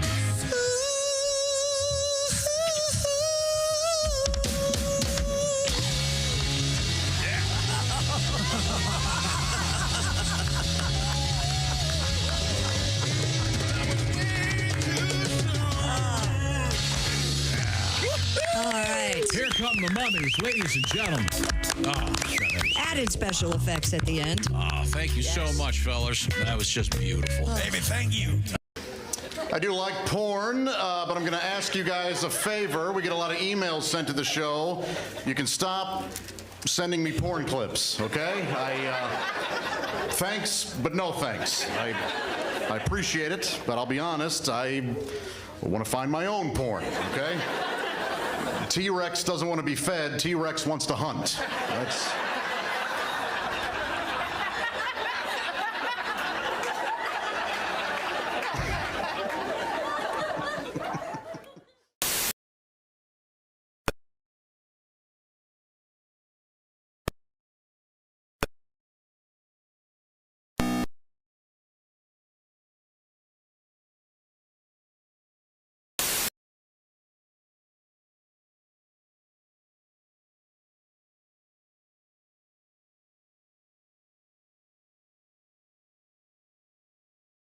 On Bob and Tom 24/7. Bob and Tom 24/7.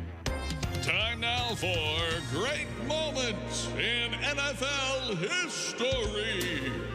The year 1976. The place, Miami, Florida. It was Super Bowl 10, and America was celebrating her bicentennial. The national anthem that year was performed by famous blind entertainer Tom Sullivan. Let's listen to this rare recording of his pre-game performance. Oh, say, can you see? Mr. Sullivan, What? you're not on the microphone. Take 3 steps forward. Oh, okay. It's just... Oh. By the dawn's early light.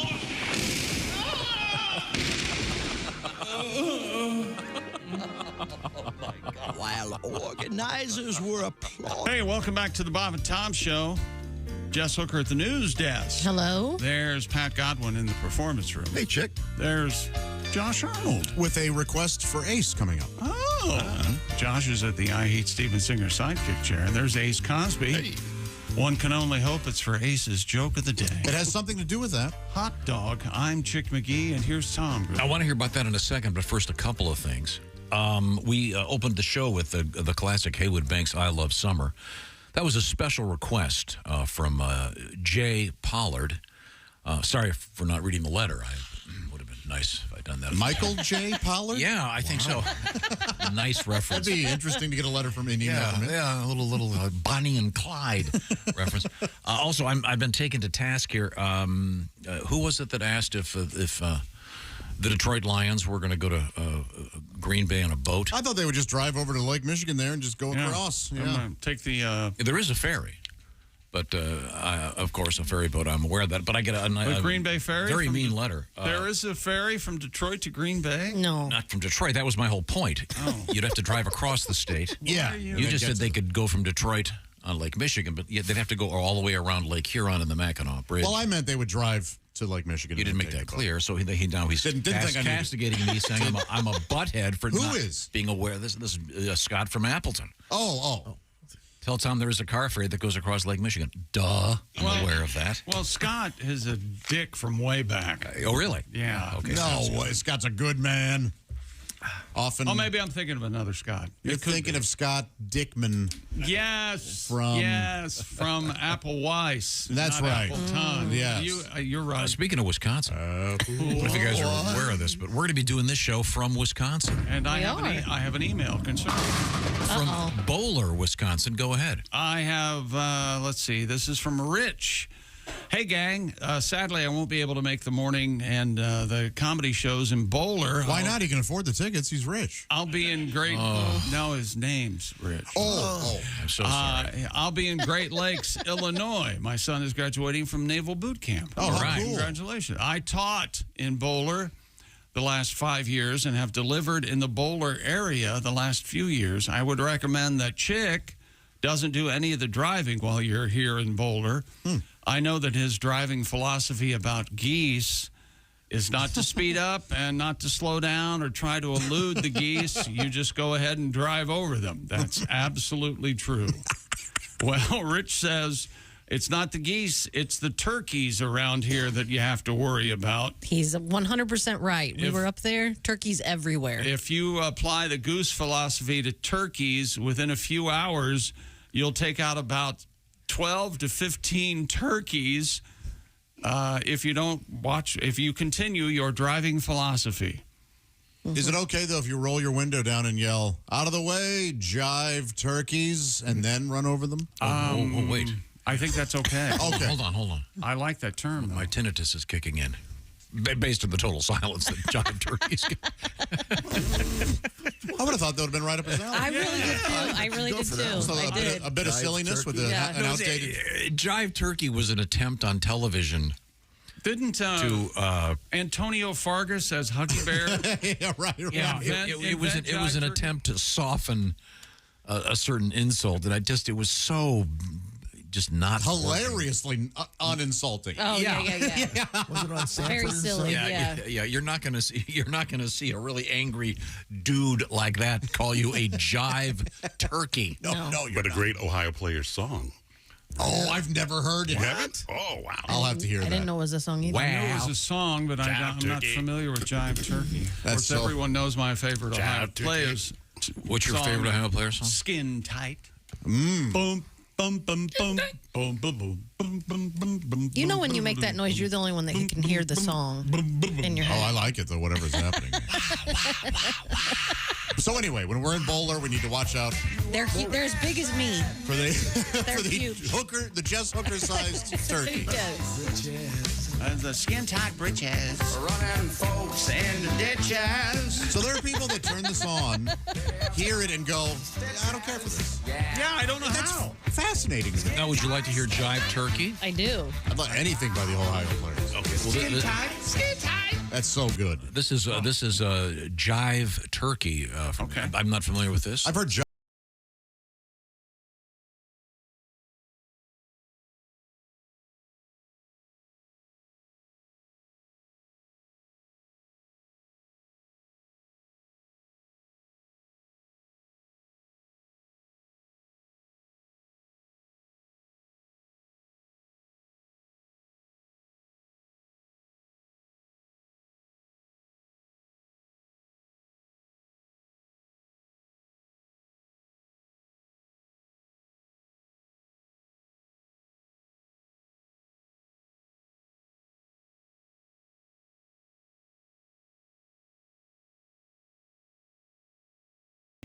When you can sing along after hearing 20 seconds, that's a great song. Yeah. I don't know if the Ohio Players are actually from Ohio. They're from Dayton. Are they from Dayton, Ohio? Yeah. Okay, that's what I thought, but that's too dead on. But maybe. And their album covers are all nasty. Oh, they are? That's like X-rated? That's what got me into the band, because all their early albums have like side boob. And it's like, like little soft porn for baby Ace. Yeah, all right. like honey dripping down a it was nice sweet ass. Sweet Sticky Thing, I think, is on an album called Honey, I think. Yeah, I like that. Well, that's a great song, but the phrase Jive Turkey, again, not really that insulting. You got Sweet Sticky Thing over there? I'd like to hear that. Sweet Sticky Thing. That's great. Research. Well, I have a favor to ask Ace. And Ace, I don't want to box you in any way, but the joke of the day is one of our top features. Is that right? The Q rating is through the roof. Okay. Whatever that is, just Seek Inside Radio. My request is, in the month of October, would you mind every day doing a monster or Halloween themed. Ooh. It's already in the books. Spooky joke. Okay. Maybe that could be the bonus joke every day. He's way ahead of you. No, we don't need to do two every day. I don't think that's a problem. It's a shame you guys don't have a vote. That seems to be the theme with Tom today. Yeah, he's real. Meetings. I say, hey, you had a meeting, did you? Finally put your foot down, Tom. Do it. Here's the thing. He hates meetings. Yeah. But he hates also getting left out of meetings. He's an enigma. No, I don't. Wrapped in a riddle. No, I like the tyranny. do Don't you it. kind of respect it? I It do. works. As the man said, it's good to be the king. Meetings are so boring. What a waste of time. You better ask. Okay, here you go. This is your request to the Sweet sticky thing. The Ohio Players and Sweet Sticky Thing. It's offensive. I have not heard this. Stop doing that. Oh, you mean only when he says Yeah. This is a cover. A little bit of side boob, and this girl's got a big thing of honey, and she's just about to lick it up. The album's called Honey, right? Yeah. Yeah. Nice ballad. He goes, lick it up. Pick it up. Traffic and weather together are the chairs. Does this kick in? Oh, nice. Wow. My panties just dropped. Now, I'm not familiar with the street lingo. Is the Sweet Sticky Thing referring to the... Yes. The good, Tom. The sweet. It shouldn't be sticky. Well, It is if you're doing it right. If you're putting honey on it, yeah, it's going to be sticky. It's sticky. You're going to get stucky. You don't want to get... You don't want to Wouldn't mind getting stuck there. Don't want to get your ducky stucky. But it's a good place to be stuck. Yeah, if you're I don't know. stuck. You go into the ER. I'm sorry, sir. I can't get this woman off my... How Could many you times have pry you her thought, off my... What'd you use, honey? Sure, I'm glad we don't make love like cats do. Barb. You get stuck, right? Yeah. Yeah, they can get stuck. I think Yeah, so. They do? It's a barbed. And then is it ducks and pigs that thought are it was just corkscrew? dogs. I know pigs are. I don't know about ducks. I think ducks are corkscrewed too. That's interesting. Oh yeah, these Ohio Players covers are sexy. They aren't are? they? Aren't they hot? Which one is it? Well, not all of that them. just spells sex. Oh, yeah, that's the wrong one. Baby. Wrong one. Gonna need more honey. Skin tight. Skin tight. Jesus. This is great stuff. This cover is just thighs. It's me just see. it's just Just a thigh. just a, Yeah. Oh, there you go. Oh, yeah. Those guys are awesome. And that was skin tight. Yeah, skin tight. Skin tight. Good stuff. Wow. The Ohio Players still running around out there a little bit? Yeah, I don't Kind know. of version. I think there's a version of them out I there. think one guy's left. Because there were like 6 or It's 7. hot and sticky. He's talking about his denture cream. Pepsodent. I forgot Whatever the hell. I forgot how cool Sweet Sticky Thing is. Yeah, That's a great song. That was cool. They are Yeah. tremendous musicians. Okay, that's so much for our Ohio Players segment. This would be a great place for me to do a segue into... Pat Godwin in a big song. No, into Willie's gig in Cincinnati, except it's actually technically in Kentucky. Yes. Willie G, what is it? Friday night is at Don't Tell Cincinnati. Is that what it's called? Yeah. Which is actually in Kentucky.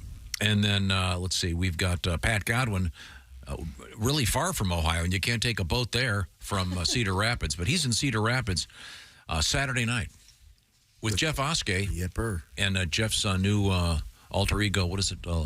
Lady Jeff... Jeffro Lady... Jackson. Jeffro Lady Jackson. Yeah. She was in the Ohio Players. I believe so. That may have been her thighs on the cover there. That's Jeffro. She's hot. Now, is that sports? I haven't done well, I did do it. You told me it was a weak sports day. There was an unexpected moment of anxiousness in Seattle last night for their Mariners starting pitcher, George Kirby. The Mariners, in the 6th inning of their 6-2 win of the Astros, a foul ball hit into the stands. Kirby's on the mound. Some time passes. He gets the ball back from the catcher. And all of a sudden, he gets hit in the stomach with the baseball coming out of the stands. Somebody threw it from the stands to the pitcher, the mound? To the mound. Wow. Hit him right in the belly.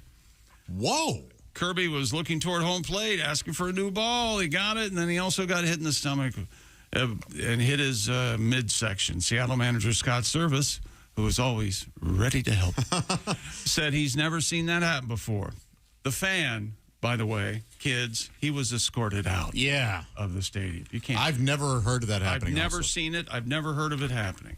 You're supposed to keep it as a souvenir. But wouldn't that be hard? It's not easy. That's far, right? It's far, and it's not. It wouldn't be easy to hit that guy. Judging the distance from because of everything, it would be tough to do. But he probably wasn't trying to hit him. He was probably drunk and just threw it, and that's where it landed. Oh, I can't believe I hit him.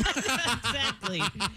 He did look a little drunk. Oh, he did. Yeah, I'm sure. Do you think the NFL puts the nets up to catch the extra points because they want the ball back, or because they don't want anybody getting hit? I don't know if this is still the case or not, but you are a player and you score a touchdown and you decide to throw the ball into the crowd, you are charged for that ball by the NFL. I didn't know that.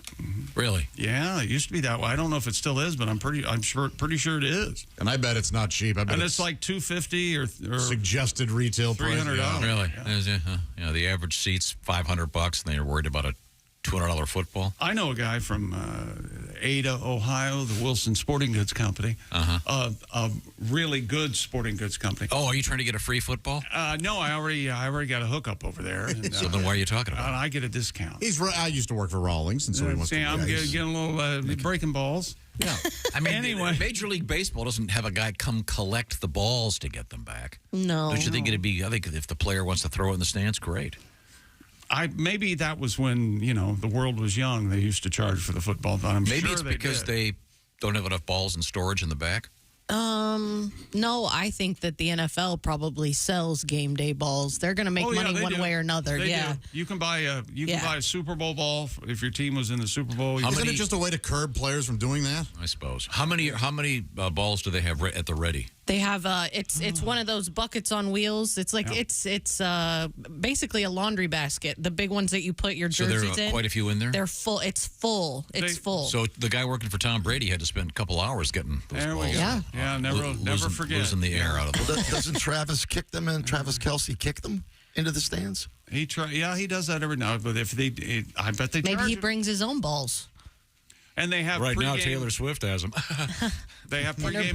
They have pregame balls. I think the home team's responsible for the footballs. Yada yada yada. Yeah. So. Okay. So this guy got hit with a baseball. Right. Would have been really funny if he got hit with a football at a baseball. That would have been odd. Yeah. That's like man bites dog. What was that, Mel? How about that? Remember when Pam Oliver got hit by a football on the sideline? Yes. Remember that? Yes. No. And everybody who was watching her, it was a nightmare. I happened, of course, to be watching it live. Oh, and she's, today, I forget who it was, the Lions are, and you see the ball coming, being a viewer, and you go, oh, my God, that's getting close. Bang! And it really hit her. I guess she's not well recently, I guess. I don't know if it's because of the football or not. Yeah. Oh, well, we have to fix the mood then after that report, ladies and gentlemen. Only one way I know to do that. Ohio that, of players? course, is a little bit of Ohio players. A girl got stabbed during this. Oh, in the recording of this, you can hear her screaming. Oh, yeah. I didn't know they did a cover of the Red Hot Chili Peppers. Oh, it's the other way around? Anthony Kiedis owes somebody money. What is he ever? Doesn't this sound like the beginning of Roller Coaster, though, too? It is. Oh. You know why it sounds like it? Because it is. Did you not know that the Red Hot Chili Peppers, that was their cover? I did it. Yeah. There we go. That's the real one. That's the Ohio players. God, they're great. Now, we have coming up in sports. Are we done? World records, baby. World records coming up in sports. Okay, cool story about Brian May, the great guitar player and songwriter from Queen. Is it a cool story? Oh, I don't know. I haven't got that far yet. Because we sure are talking about it a well, lot. Brian May and NASA, and you know how Tom feels about them. So, You know, NASA responsible for some of the greatest engineers in the history of the universe. And I do mean universe, not just Earth. What have we really gotten from them, though? That's what I want. Lies and more lies. It's like working with monkeys. I don't think anything from a manned flight that we couldn't have gotten from an unmanned flight. That's because you're an idiot. Now, when we come back, we got to send fortunately, outside with the red. fortunately, I'll still be in charge. Did I mention Pat Godwin and Jeff Oskay? Yeah. Are going to be at the Olympic Son Theater of a bitch! in Cedar Rapids. Not my fault. That's going to be very, very exciting. Not my fault. Did I mention that there's a place called Talent, Oregon? And Kostaki Economopoulos will be there Friday night. Then he's going to be in Redding at the Wind River Resort on Saturday night, and Sunday in Chico at the Chico Theater Company. It's not my comedy. Go there and have Kostaki insult your favorite football team. Be sure to catch him before the show and give him the name of your football team so he can make fun of them, and then you can make fun of the Atlanta Falcons. This is the Bob and Tom Show. Thanks for listening to the Bob.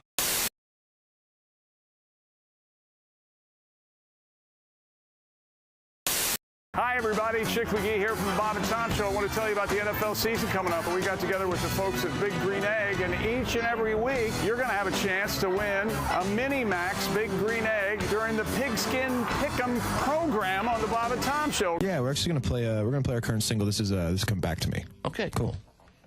You see, you gotta go and find yourself. You see that you're becoming someone else. Don't recognize the face in the mirror looking back at you. You see, you're leaving as you look away. I know there's really nothing left to say. Just know I'm here whenever you need me. I'll wait for you. Oh, and I'll let you go. I'll set you free. And when you've seen what you need to see, when you find you, come back to me.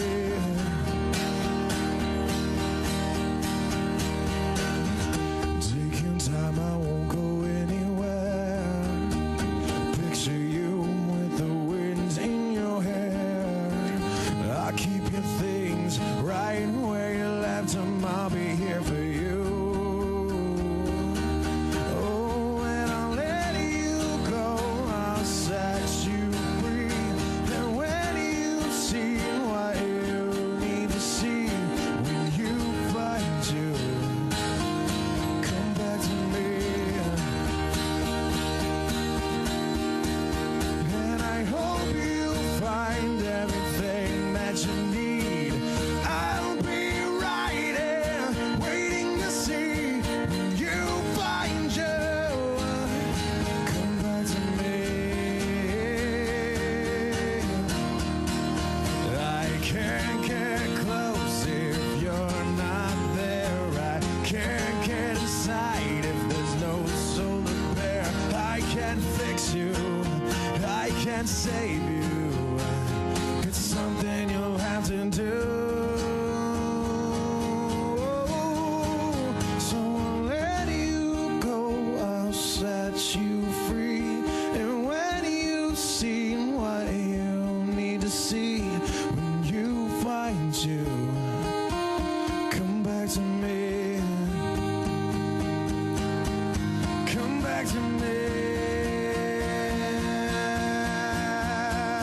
And I hope you find everything that you need.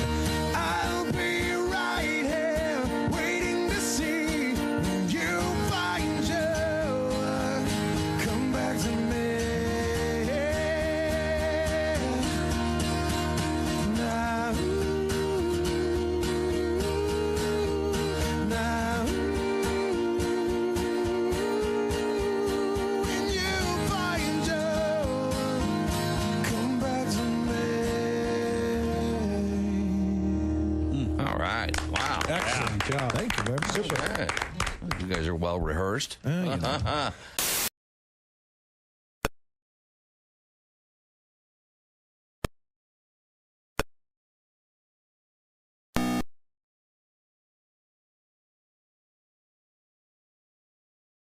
But the sales are up 400% on his jerseys. And that's a look at your entertainment news. More of the Bob and Tom Show coming up. Hey, hi, this is Tom. And this is Chick from the Bob and Tom Show. Hey, Christy, what's the best way to get full access to the show? Hey, what? You introduced me. That would be to become a Bob and Tom VIP. Very good. Now, Josh, what's a feature of Bob and Tom VIP? Wait a minute. Well, the live 5-camera video stream of the show, plus a podcast of the show and comedy from the Bob and Tom archives. Excellent. Chick, what do you have to say for yourself? Become a Bob and Tom VIP now. Just go to bobandtom.com/VIP. See, that was worth the wait, wasn't it? Hey, don't say we didn't warn you. I'm warning you, don't do that. There's laughter ahead. I should be having a better time if this is a party. This is Bob and Tom Radio. Now in theaters from Bob and Tom Pictures. Hey, Christy, it's Rob. It's been a while. I was just thinking maybe we should give it another try. Call me later. Christy, pick up. Hey, how you doing, girl? It's me. I'm back in town. Man, the West Coast sucked. Oh, come on, give me a call. Hi, Christy. Hey, it's me. Remember me? Hey, I was looking at some old pictures of that time back in Tuscaloosa. When, I'm sure you remember. I'll call me. From Bob and Tom Pictures, Christy Lee stars in The X-Men. Hey, Christy, it's your favorite drummer. I'm in town playing for a new band called Saber. Call me. Hey, Christy, it's me, Donnie Baker. Hey, I was cleaning out the boat, and I found a pair of your... anyways, I think they're yours. Can we try it again? I got the motor fixed. I swear to God it works better. You ain't going to have to row or nothing this time. On my pager. Christy Lee's X-Men, now showing every other weekend and Wednesdays if she's not too busy. Hi, this is comedian Tim Cavanaugh, and you're listening to Bob and Tom Radio. Nice. So comedian Alan Havey joins us. What else is on your mind? What are you talking about these days? My girlfriend wants to have kids now, and I don't want kids. Kids are spoiled today. I don't know what happened. I guess children had a major coup about 12 years ago, spoiled little bastards. When a kid's bad, what do they tell them now? No, time out. Time out. What the hell is that? Time out. Yeah, I had time out when I was a kid. I'd wake up and go, what happened?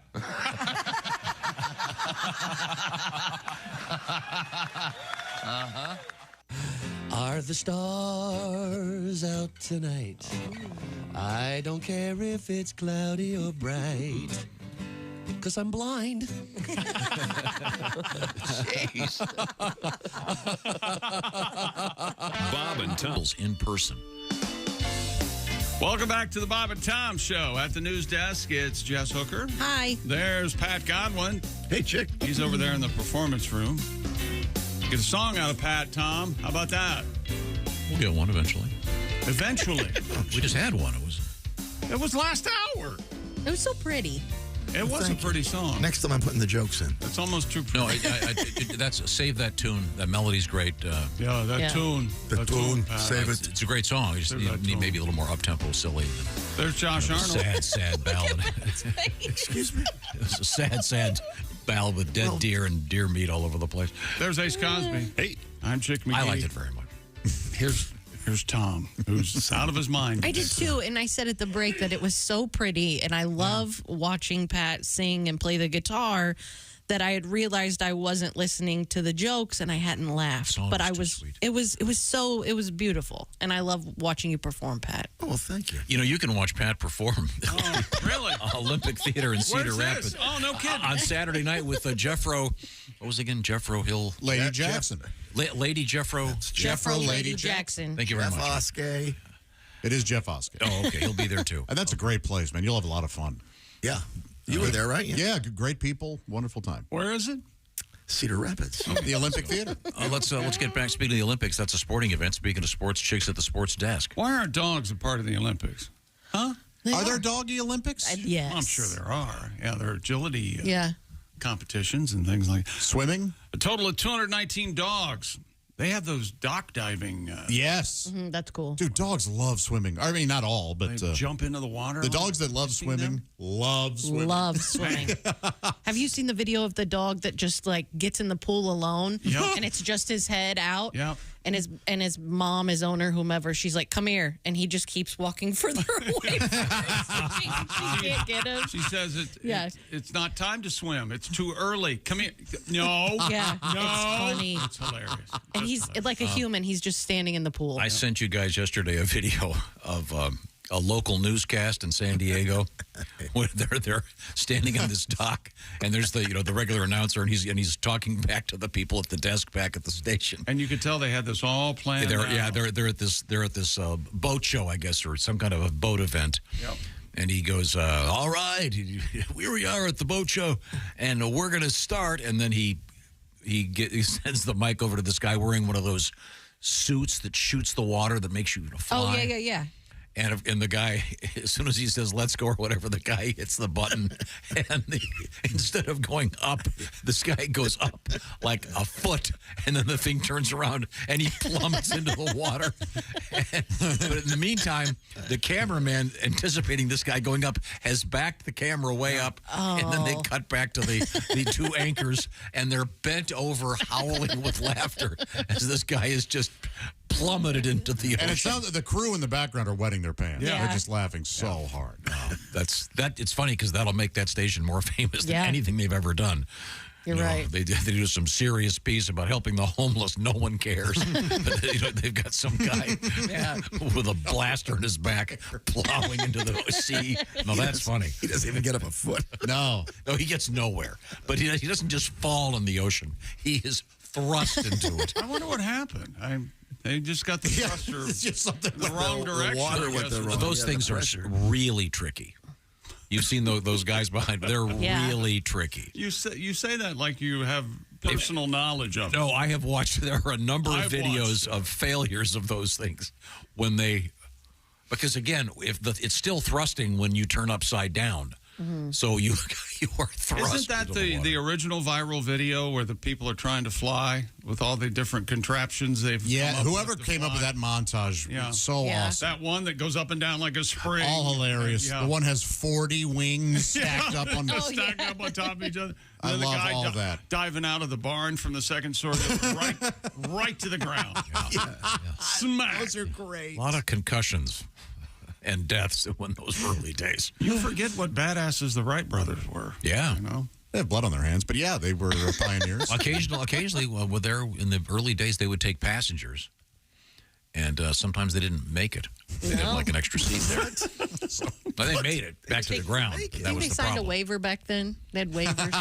What about I like the fact that they wore a tie. Yeah, it was nice. It was, yeah. do they have there's a commercial out right now. The Wright brothers are fighting over the armrest that they had in the plane. Oh, yeah. Hilarious. I forget what that hey gang, hearing the Ohio players this morning, truly fabulous. I took the album Honey to junior high gym class back in the 70s, and immediately I was the coolest girl for the day. Yeah. Love Roller Coaster was the jam. That's from Deb. Love you guys. Always bring a chuckle and a smile to start my day. All right. Well, I guess your day hasn't started yet. Yeah. I know. We're waiting to laugh, too. Looking at the radio, you folks want to hurry it up with the laughs? I'd like to start my day. A total of 219 dogs attended a so-called speak preview of the movie entitled Paw Patrol, the Mighty Movie. Is that right? The event broke the Guinness World Record for the most dogs. Oh, jeez, I forgot. Hang on. Stupid world. Dogs sitting in the theater is hysterical. This is a great world record. There's another video out there. They pick up dogs for daycare, and it's a school bus. That makes me cry. It's so sweet. It is. Agreed. They all get on, go to their it's seats. amazing. And the guy clicks them in with their seat belts. And they're out there. I'm getting a little bit. They're out there waiting at their bus stops. They're waiting for the bus stop. It's just the sweetest. Oh, hi, Mitzi. Come on. Here we go. I Yeah, can't they get stand in. It's It makes my heart burst. good Lord. Most dogs attending a filming screening had set the record. The special outdoor screening was held in Los Angeles Griffith Park and was attended by Guinness World Records adjudicator who confirmed the canine head count in the films. His religion has nothing to do with it. It was the They called the Paw Patrol, the mighty movie, the dogs watching the movie, the Pawdience. I can't help but like it. Sounds like they're in Boston. The Pawdience. That's sweet. Senator Kennedy, are you all right? Yeah. Are you all right? Yes. It's a shame Mary Jo wasn't a better swimmer. I'd be president. Yeah. Can you believe Teddy actually said that at one point? No. No. I was like, wait a second. He was too hungover to remember her name. He did say murky water. He did say that. So anyways, this is a great thing. 219 dogs watching a movie together. So very sweet. By the way, don't eat the yellow popcorn. What is this, extra butter? Yeah. No, it isn't. You ever give a dog popcorn and they just thrust their whole head in a popcorn bowl? Have you ever done that? Oh, yeah. I guess you're not supposed to, but boy, they like it. That's a big warehouse. Things dogs will eat that they're not supposed to eat. Yeah, I've heard chocolate too, but I guess evidently the bigger the dog, the safer it is. It depends what kind of chocolate. Oh. Is that right? Yes. I say no chocolate. Just don't risk it. Yeah, that's probably the best. Yeah, just don't give them any But I chocolate. mean, And no popcorn, probably. We could do a whole show of people calling in things their dogs ate. Like, vomit. You have one, don't you? How long does that go on when they get sick, vomit, eat it, get sick again, vomit, eat it? It's awful. Yeah. Now, what else is happening? Maybe they're onto something. Maybe vomit's delicious. Would you stop? New Mexico State University's quarterback allegedly caught urinating on a rival team's logo. That's funny. According to reports, oh, come on. It obtained a video of Mr. Diego Pavia urinating on the University of New Mexico's midfield logo at the school's indoor practice facility. Indoors. Ooh, that's different. When reached, I am Diego Pavia. I piss on your logo. Was it during a game? Prepare to die. University of New Mexico spokesperson said, we are aware of the video and notified North Mexico University, of athletic administration. A spokesman said any information regarding the potential discipline of that student would be protected under federal privacy laws. Well, that's a nice. So they're not saying that it happened. Okay. It may have happened. We're not saying. Was he a quarterback? I think so. Because if he didn't finish, it would be an incomplete piss. Incomplete piss. Was it during a game? No. Oh, okay, but it probably was at the practice. It was at the practice. But isn't that a big deal? Like when the away team comes, they don't walk on the logo. Like you're not supposed to do that. It's supposed to be. Yeah. I remember Terrell Owens one time went out. When Something happened college-wise over the weekend where they did this. For the 49ers, he went out and kind of made a big deal about standing right on the Cowboy star. And I think George Teague came up and tried to beat the hell out of him. Relax. Yeah, it is kind of weird. Yeah. Sure, there's that school of thought. Don't put the logo on the field. Hey, if you don't want people So how did this guy get into the other team's practice facility? You think Mickey Mantle cares about you? No. Huh? What? Is there a video of this? I don't know, Tom. Can you see the quarterback? Can you see the quarterback sack? Here we go. As Chick would say, laughing like it's funny. I know. Now, when you urinate outside, I heard about the incomplete piss. Did you whip out the whole thing or just the hose? Just enough to win. Did you get out the support barrels? When I'm outside, I drop my trowel just like I use the bathroom, all the way down to my ankles. All right. Yeah. Really? I'm comfortable with I say enjoy the show. Yeah. Because they say there's video of this guy peeing on the other team's midfield logo. So okay. I'm just wondering how graphic it is. At the practice facility. Okay. That's funny. You're upset about it? No, I'm not upset about it at all. Okay. I don't know. Are you upset at all about incomplete piss? How about the sack? That joke was a pisser. I'm sorry. I think I'm not overly so. Not than abnormal. It's the price of doing business. I think. Yep. Incomplete piss, and you see the quarterback sack. Yeah. I'll see if I can think of anything else. That's right. When we come back, we have, believe it or not, another world record. Can we get the Ohio players to come and play a concert for us? This is the Bob and Tom Show. Think you know your pro football?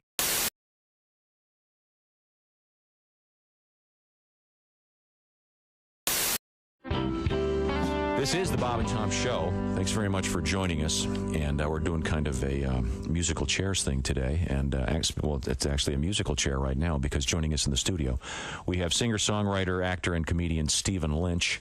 I throw in the actor thing because you spent a, how did you describe it? 9 months in hell. Sentence, was that the word you used? 9 months in hell is what I just heard.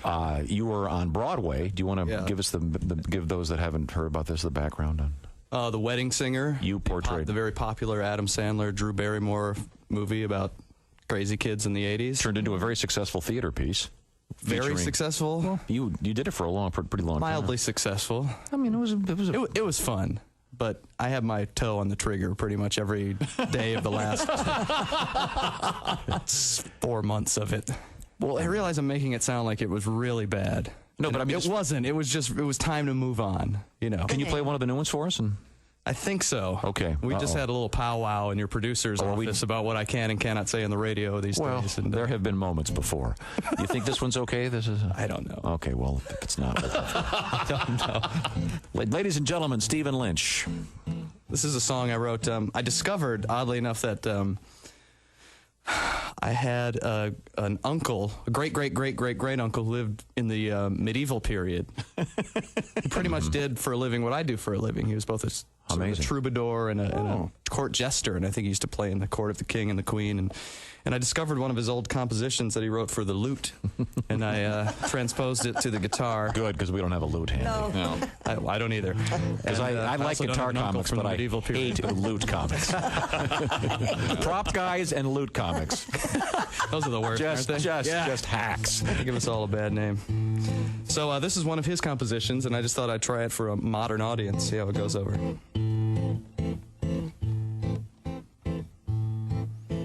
Come, fair lady, to mine bed we go, and verily sweet pleasures we shall know. Yet, where thy belly meets thy limb, I beseech thee, give a trim, for thy bush doth overflow. Milady doth have a 70s muff. A 1470s muff. Zounds, it's as prickly as a Christmas wreath. Think it might hide some baby birds beneath. Pray, shave it off to make a coat. There are fur balls down mine throat, short and curlies twixt my teeth. I saith not thy is hirsute, but it looketh like thou hast buckwheat in a leg lock. My uncle was also a very hacky stand-up comedian. But soft, what hair through yonder girdle grows, to be or not to be put in cornrows? Oh, it is beastly and unruly, and it smelleth of patchouli, and that offends my nose. I sayeth not thou art furry down there, but it doth resemble Fidel Castro eating a London broil. Tra-la-la-la-la-la-la-la-la-la-la-la. Tra-la-la-la-la-la-la-la-la, medieval bush. Bravo. Stephen Lynch. Thank you, lords and ladies. Thank you. Stephen Lynch, ladies and gentlemen. What is a lute? A lute it looks like a pear-shaped ukulele. Yeah, it goes... Kind of a... Well, there's no neck. There's no neck, though. Yeah. They look like guitars. I think those are lutes. To change an old joke just a little bit, the best sound a lute makes is when a banjo lands on it in the dumpster, or an accordion, one of the two. I'm sure there's You're really anti-lute, man. I do not.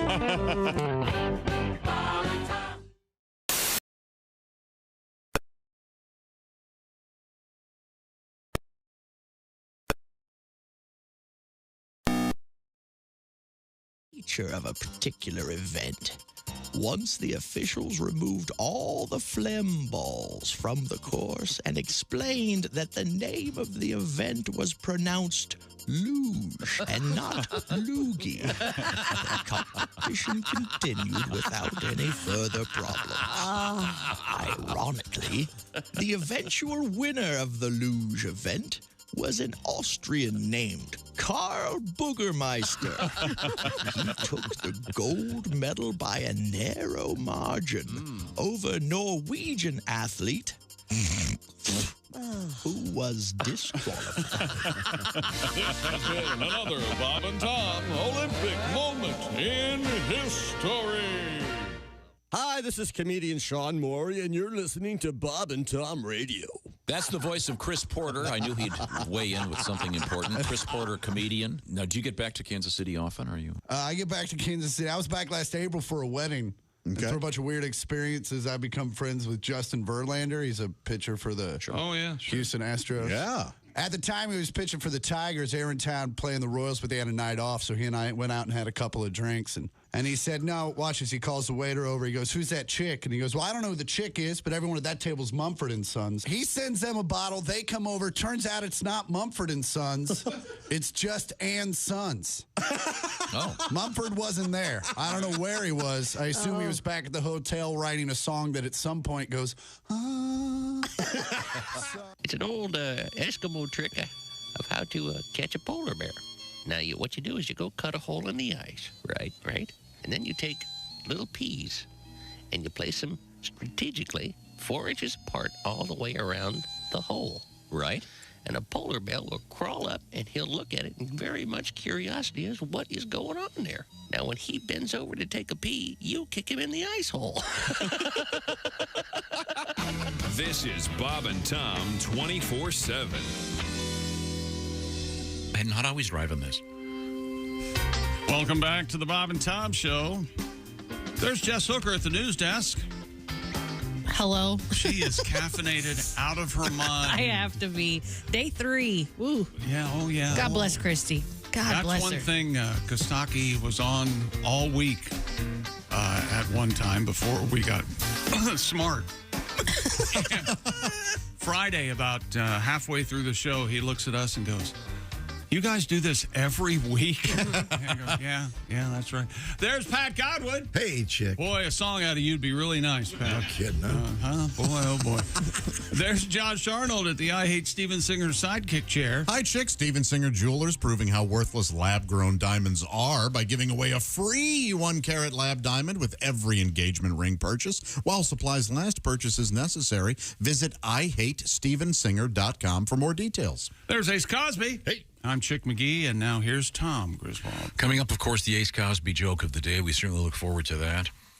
Also, we have our pigskin pick'em competition, and week 4 officially begins Thursday night. Mm-hmm. So get your entries in. Go to bobandtom.com/contest. Each week, we give away the Big Green Egg Mini Max, and we had a winner officially for week 3. She is named Alex. And we're going to talk to Alex tomorrow. Alex Virgil. Way to go, Alex. She got 15 out of 16 games correct. Nicely done. Amazing. And you can win next week. All you got to do is log on, bobandtom.com/contest. Pick the pro games this weekend. You do not have to pick against the spread. You just want the winners. It's a lot of fun. It's easy, and you could be the possessor of one of those beautiful Big Green X Mini Max grills. Some people say owner. What did I say? Possessor? That was bad, wasn't it? that was bad. But it's not the ownership that's important. It's the possession and the ability to use it. Yes. Stupid. You can tell I BS'd my way through an art history. Mr. David Rush has broken the Guinness World Record for the most grapes caught in the mouth in 1 minute while juggling. And I object to this one. I'm surprised. David was joined by Jonathan Hollywood Hannon. See, why isn't Hannon in the headlines? Tossed grapes into David's mouth while he continuously juggled for 60 seconds. So Hannon has to have the skill set to be heaving the grapes and hitting the mouth area. Mm-hmm. Without hitting any of the whatever's being juggled. See? I think if you were juggling grapes at the same time you were catching grapes, that'd be something. Well, juggling grapes has got to be different. You juggle. I juggle, yeah. Is it the smaller the item, the tougher? Or? Absolutely. Yeah. Well, no, it's the larger. You tried, juggling washing machines. That would be harder than juggling grapes. So as a general statement, I think you're incorrect. We have an expert commenting on this record. This is a really dumb record. But in David Rush's defense, catching a grape, I mean, you could get one in the windpipe, and they were probably standing by ready to Heimlich. Mm-hmm. The pair managed to beat their own record of 35 after Mr. Rush caught Mr. He continually calls him Mr. It's respect. So Dave caught 39 grapes. That's a new record. By the way, we're always concerned about this. Any grapes dropped on the floor were given to a local food bank. Yes, there was nothing wasted. Local frat. They were brushed off and given. Are grapes used in any sort of cocktail? I don't think they are. Wine. I just wait a minute. Hang on a second. Hold on. I think wine's wine. Ask your question again. So a wine spritzer. Are grapes used in any kind of cocktail? Wine? Why did we have to do that again? Because it's so brilliant. Your question is so dumb. Well, first of all, fair. wine's not a cocktail. You never see. You don't. There's no grape daiquiri. You see. You see olives. Yes, you don't see. You would think a grape might make a nice garnish for. Maybe in a Bloody Mary they put that in. Absolutely, dickless. Okay, that was my point. Whenever I look at grapes, I think of hemorrhoids. Oh no, that one awful comedian. I love that bit. I know you do. I know you do. I just found a recipe for a grape pie. Grape pie? Yeah, I want to try it. It's purple grapes, red grapes. It's probably good. Yeah, I don't know. Why isn't there a grape pie? I don't know. Because it probably tastes awful. I'm going to try it. There's a strawberry Danish, blueberry Danish, no grape Danish. No grape Danish. Huh. How about a broccoli pie? Let's think of pies we could make. Is that sports? There's quiche. Son of a bitch. How about a hammer pie? A good idea. Generally, it's an awful statement. Wherever you go, whatever you do, always be a good sport. Jess? Some couples are swearing by the so-called Scandinavian sleep method. Oh, yeah, you betcha. The practice, popularized in Denmark, Norway, and Sweden, promotes the use of employing 2 twin blankets as opposed to 1 big blanket. I dated a girl who did this. It was brilliant. Couples counselors, Ms. Erica Stolman-Dowdy, says the Scandinavian... I dated Erica Stolman-Dowdy. Unbelievable. She says the Scandinavian sleep method could save marriages. This was a step, if I'm thinking what this is going to be. You each have your own blanket, right? This was a step to me getting my own bedroom. But it was just a step. Oh, really? Yeah. I think that, see, when you bring Chick McGee into this discussion, you're bringing a lot of baggage, history, a lot of other factors. No, your presence. Her presence. I mean, No. I think it basically, when you look, it's always kind of been my presence. So I think that's the problem. No, comedically, Chick, it's kind of funny what he's saying. You are the common denominator. I have met some of the other parties. Not your fault. Mics are on. Some of the other. Yes. So Jess Hooker. Yes. In other words, the whole thing here is the whole point of this is, if you have 1 blanket, odds are at some point you're going to fight over it. There's going to be some tension. Maybe in the middle of the night, someone's going to roll over, and it's going to. The other person's is in the cold. I have an extra large blanket that touches it. It barely touches the floor on all sides. Wow. Oh, so okay. It's Yeah, giant. But I think still, then you get the thing where, because of certain folds or whatever, you may just be when forcing you get motion on the other person. Well, also, you said the other day, when you sleep alone and you wake up in the morning, it looks like a tornado's hit the bed. Yeah, I don't know what happens at night. I got a couple guesses. There's horrifying things are happening. Yeah, separate blankets. That may be a good way to go. That was, of course, what Rob and Laura Petrie did. Who back in the day. Dick Van Dyke Show. I thought they slept in separate. I thought they were in separate beds. Were they in the same bed? I think they were in separate beds. I don't think so. Separate blankets then. Your thoughts on this, Ace? Have you ever experimented with this? I guess I've had that issue with somebody being a bed hog, but yeah, you didn't try the 2-blanket technique, the Scandinavian technique, if you will. I laid there and freeze. Yeah. I don't like it. I want to be able to touch at some point. You know what I mean? Yeah. I don't like the separate blankets. If there is a blanket hog in your life, this is a very good remedy. Sure. Yeah, but at some point, person A is going to be laying on person B's blanket too, and you can't pull. Yeah. I don't know. Now this has suddenly become a Dick and Jane math problem. Jane has a 6-foot blanket. Yeah. Dick has an 8-foot blanket. Dick needs an 8-foot blanket because he has never mind. See Dick flirt with his secretary. Dick has had it. 4 weeks later, see Dick run. Dick has VD. See Dick trip. Oh. No, the book always said see Dick run. Right. And I went with see Dick trip. That's just wrong. Is it? Now, would you feel upset if, let's just say, I'll talk to you, Ms. Hooker, sure. Regardless of your actual real circumstance, if a bedmate, if you will, had, say, a Star Wars blankie, would that be a problem for you? It would be. Yeah. Okay. It would be. I'm not. No. Any extreme fandom of any kind is a big turnoff. So, like if they had, say, a Washington Redskins blanket, or a Chucky towel in their closet. So if you came in my room and saw the Raiders pillowcases on.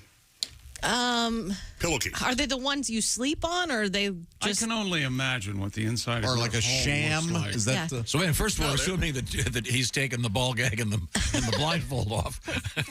That's the only way I'm going in Ace's you're in Ace's room. Yeah. I'm glad it's not just me that has to kidnap these women and force them into my home. No, they're actual pillowcases. The black ones for home games and the white ones for... Do you flip them? Yeah. Oh, you do? I went with Maybe that's the problem. I went with black pillowcases for a while. The drool marks are just astounding. Among other things. Yeah, it doesn't look different. The Lake Huron-like white stain over there. That's true. That's not drool. That could have been 20 kids. Oh, my gosh. Chick, can you hear us? I can with my Raycon earbuds. You know I can. Why are you taking those out and putting them in the garbage disposal? Raycon's everyday earbuds. I don't want to hear what you're talking about. Raycon's everyday earbuds look, feel, and sound better than ever. You know, with Raycons, you can listen while you travel or maybe a grueling workout. The optimized gel tips Raycons come up with are fit every ear ever made. It's the perfect in-ear fit, and they're comfortable enough for all-day wear. And remember, they do not budge. And with Raycon, you also get 8 hours of playtime, 32 hours of battery life, and they start about half the price of other premium audio brands. Raycon's everyday earbuds have over 78,000 5-star reviews. And Raycon's having their back-to-school sale. Go now to buyraycon.com/Tom and get 20% off site-wide plus free shipping. That's buyraycon.com/Tom, 20% off. Go to buyraycon.com/Tom. Thank you very much, Chick McGee. Coming up, we're going to talk with comedian Dave Dyer, comedian/fireman. Certainly looking forward to that. Also, it'll be sexy time with Alli Breen coming up this morning. This is the Bob and Tom Show. Hey, it's...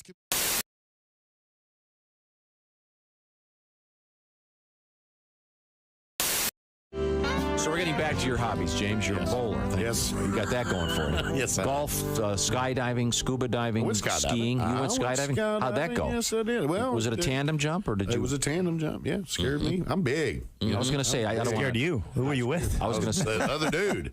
I was strapped to the guy. What do you weigh in at? Do you mind if I ask? Then I was about 280, I guess. I'm probably 295 now. Oh my! Now is the person when you do the tandem? Is the person with the chute? Land on somebody else. Is the person with the chute in back of you? He's behind you. You don't have to do anything. You're basically like luggage. You're looking at. You're just watching the ground come at you while the guy behind you has the chute and does all the work. And you've never been so glad to have a man strapped to your behind. Ever. You will never. And you know, they call it a sport, too. Well, sure, the it's whole very time difficult. They're like, "Did you like the sport?" And I was like, falling is not a sport. Mm-hmm. You know, if it was, my grandmother would win a medal. The Silver Hip Award goes to. Yes. If you want to make a sport, you should just throw the parachute out of the plane and then make the guy jump and put it on before he hits the ground. Oh, I like that. Now, for competition, throw one parachute out, 3 or 4 guys jump. Yeah. Oh, there you go. He won. So did you glide in, James? We glided in, and on the tape. Did you fall or did you land standing? At the very last minute, he said, "Stand up," and I was already going down, and there wasn't no. But my ears did not pop. The thing with the ears. Yeah. So when I hit the ground, immediately I was like. He was like, "How do you like it?" And I was like, "It was good. I enjoyed it very much," because I could not hear myself. Couldn't hear a thing. Well, that's because, see, if it were me, I would be tightening every orifice in my body to prevent leakage, including my ears. Plus, there's a dude behind you. Yeah. Mm-hmm. And that part stayed. My ears did not pop until maybe the next day. And I had to sing that night. I was doing a play called Smoke on the Mountain. You're a singer? I didn't know. Yeah, where you sing gospel music. It's a gospel music play. You know, smoke on the mountain, fire in the sky. It's a great play. Yeah. So I'm trying to sing. I'm like, amazing, great that we Well, that's unfortunate. I want to apologize to anyone that might have. I don't know if you're deaf, you automatically talk that way, even though you can speak. That's what it sounds like when you're talking. Yeah, I mean, it's nerve-wracking. And the more scared, you've already done it, the more scared of it you are, the better you get out, the more you get out of it. You know, it is really like that facing your fear and all that stuff. And when you're standing in the doorway of that plane, it's every cell in your body screams, "You better hold on to something." I mean, it's overwhelming. Hi, everybody. Chick McGee here from the Bob and Tom Show. I want to tell you about the NFL season coming up. We got together with the folks at Big Green Egg, and each and every week, you're going to have a chance to win a Mini Max Big Green Egg during the Pigskin Pick'em program on the Bob and Tom Show. Now, welcome back to the Bob and Tom Show. Hello. I mentioned that our guests include that man. He is comedian Greg Warren. And this other guy who is word dude lexicographer. Did I get it right? Yes, you did. Steve Kleinedler, who is originally from Flint, Michigan, now living in Boston, part of the American Heritage Dictionary Group. And they've got a bunch of books that are actually kind of fun. The series is entitled 100 Words, etc. 100 words, for example, that make you sound great. 100 words that make you sound smart. We're looking at 100 words for lovers for Greg Warren and Christy Lee. Here's one. We're not lovers. Well, no, but you're on your dream. But here's one. Yet. Matter of time. Here's one. Heartthrob. Oh, heartthrob. Come on. It's an easy one. Sure it is. I bet you're quite the heartthrob. There you go. Yeah. I can feel my heart throbbing. Excuse me. I'm sorry. When I pee, is that what you said? Wow. Wow, that is really bad. I'm very, very uncomfortable. Do you have another word? Now let's move on. I like how the pigeon and I cannot lie. See, that's where I say that. One of your people up front were telling me you were having a problem last time with the word entrance. That you were all reading it as entrance. Well, when we first got it, so why in the world would entrance be? Oh yeah. Why would entrance be in a book about lovers? About lovers. That is not an entrance. That is not an entrance. That is the wrong entrance. That is an exit only. Yeah, that's how we were doing. That's how we. Yes, you're right. Entrance was. Yeah, here it is, right here. Greg, your eyes are so entrancing. See, I told you they twinkle. Look at them. They do twinkle. To fill someone with delight, wonder, and love. It looks like an entrance to an empty room.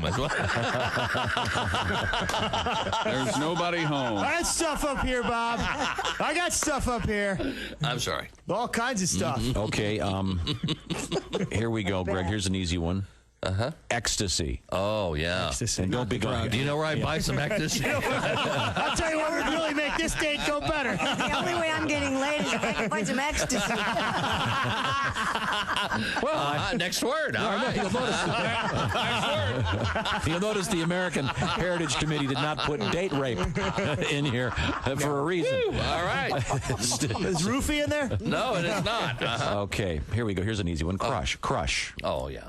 I need to confess that This chair's crushing my nuts. Crush, please.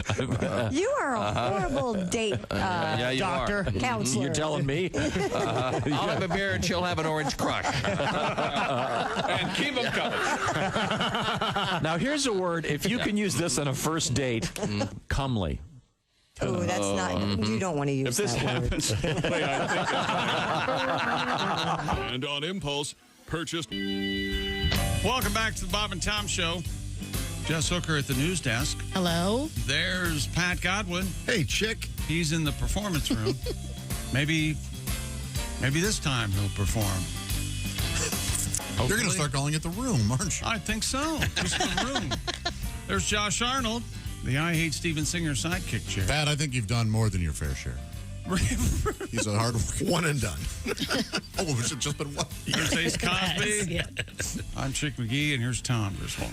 Pat's been working on some songs related to today's news, which we'd love to get to, but we can't because we have a special guest joining us. We do. He is fireman/comedian, a man who has recently won the Lex Luthor lookalike contest. It's comedian Dave Dyer. That is a bald head. It is. Do you have eyebrows? I do. They're very. Look at everything's gray. If I grow this out, I age about 17 years in a week. So I've just gotten rid of everything. A lot of skin. But as a fireman, you don't want a ton of facial hair. You do not want, and let me tell you this is a little secret I'll let you people in on. Anytime you see a commercial where you see a fireman with a beard, you can go, nope, doesn't happen. We have to have the face clean. You can have a mustache, but you have to have the face clean so that your mask on your air pack makes a tight seal to your face. Okay. We should point out that Mr. Dyer is, in fact, a fireman for real. Yep.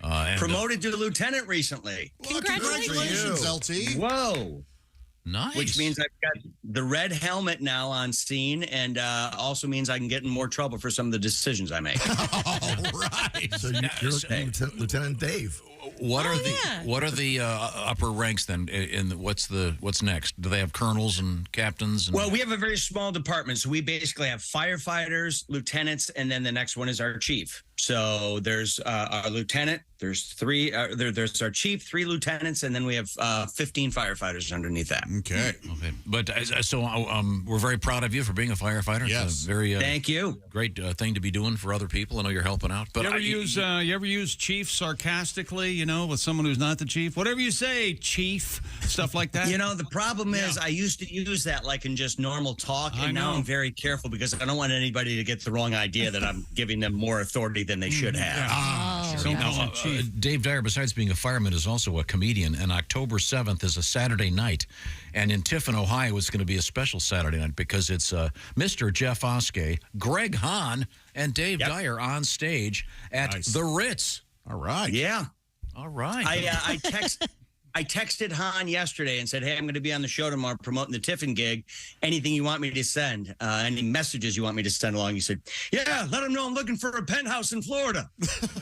Oh, okay.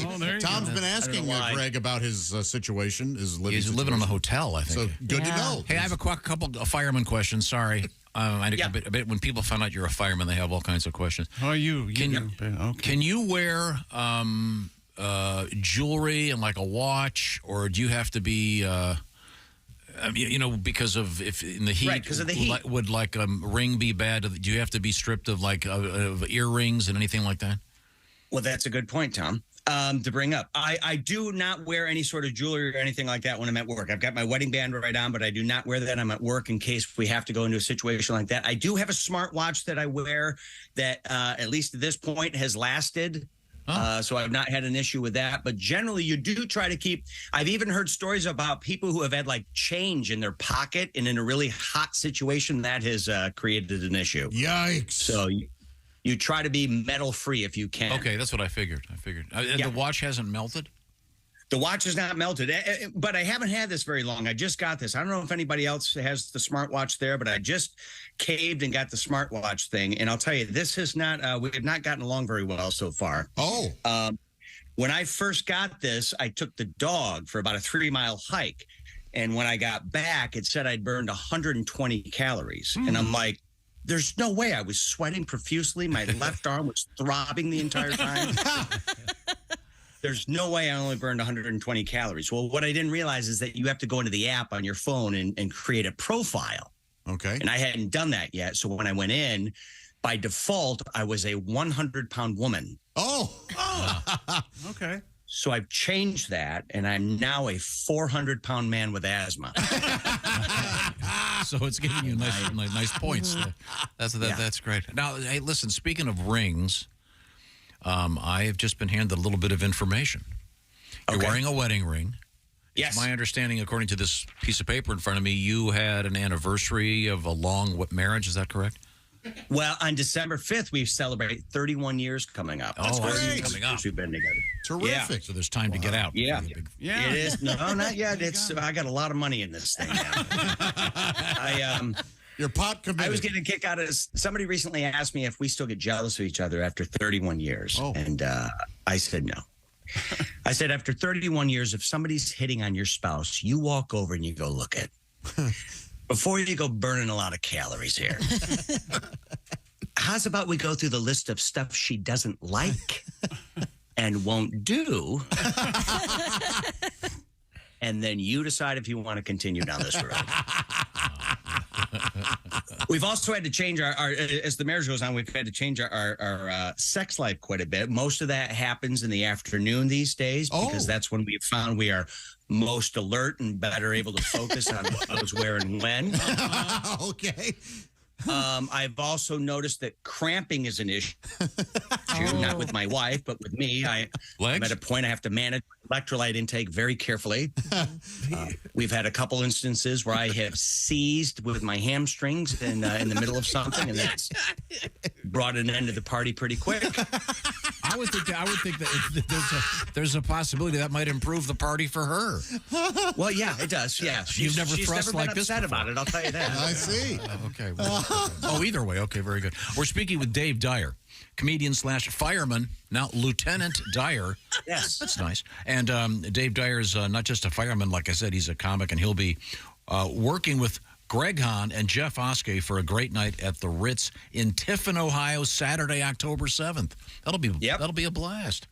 Well, I'm glad things are going well in the fire department. Do you have to sleep there?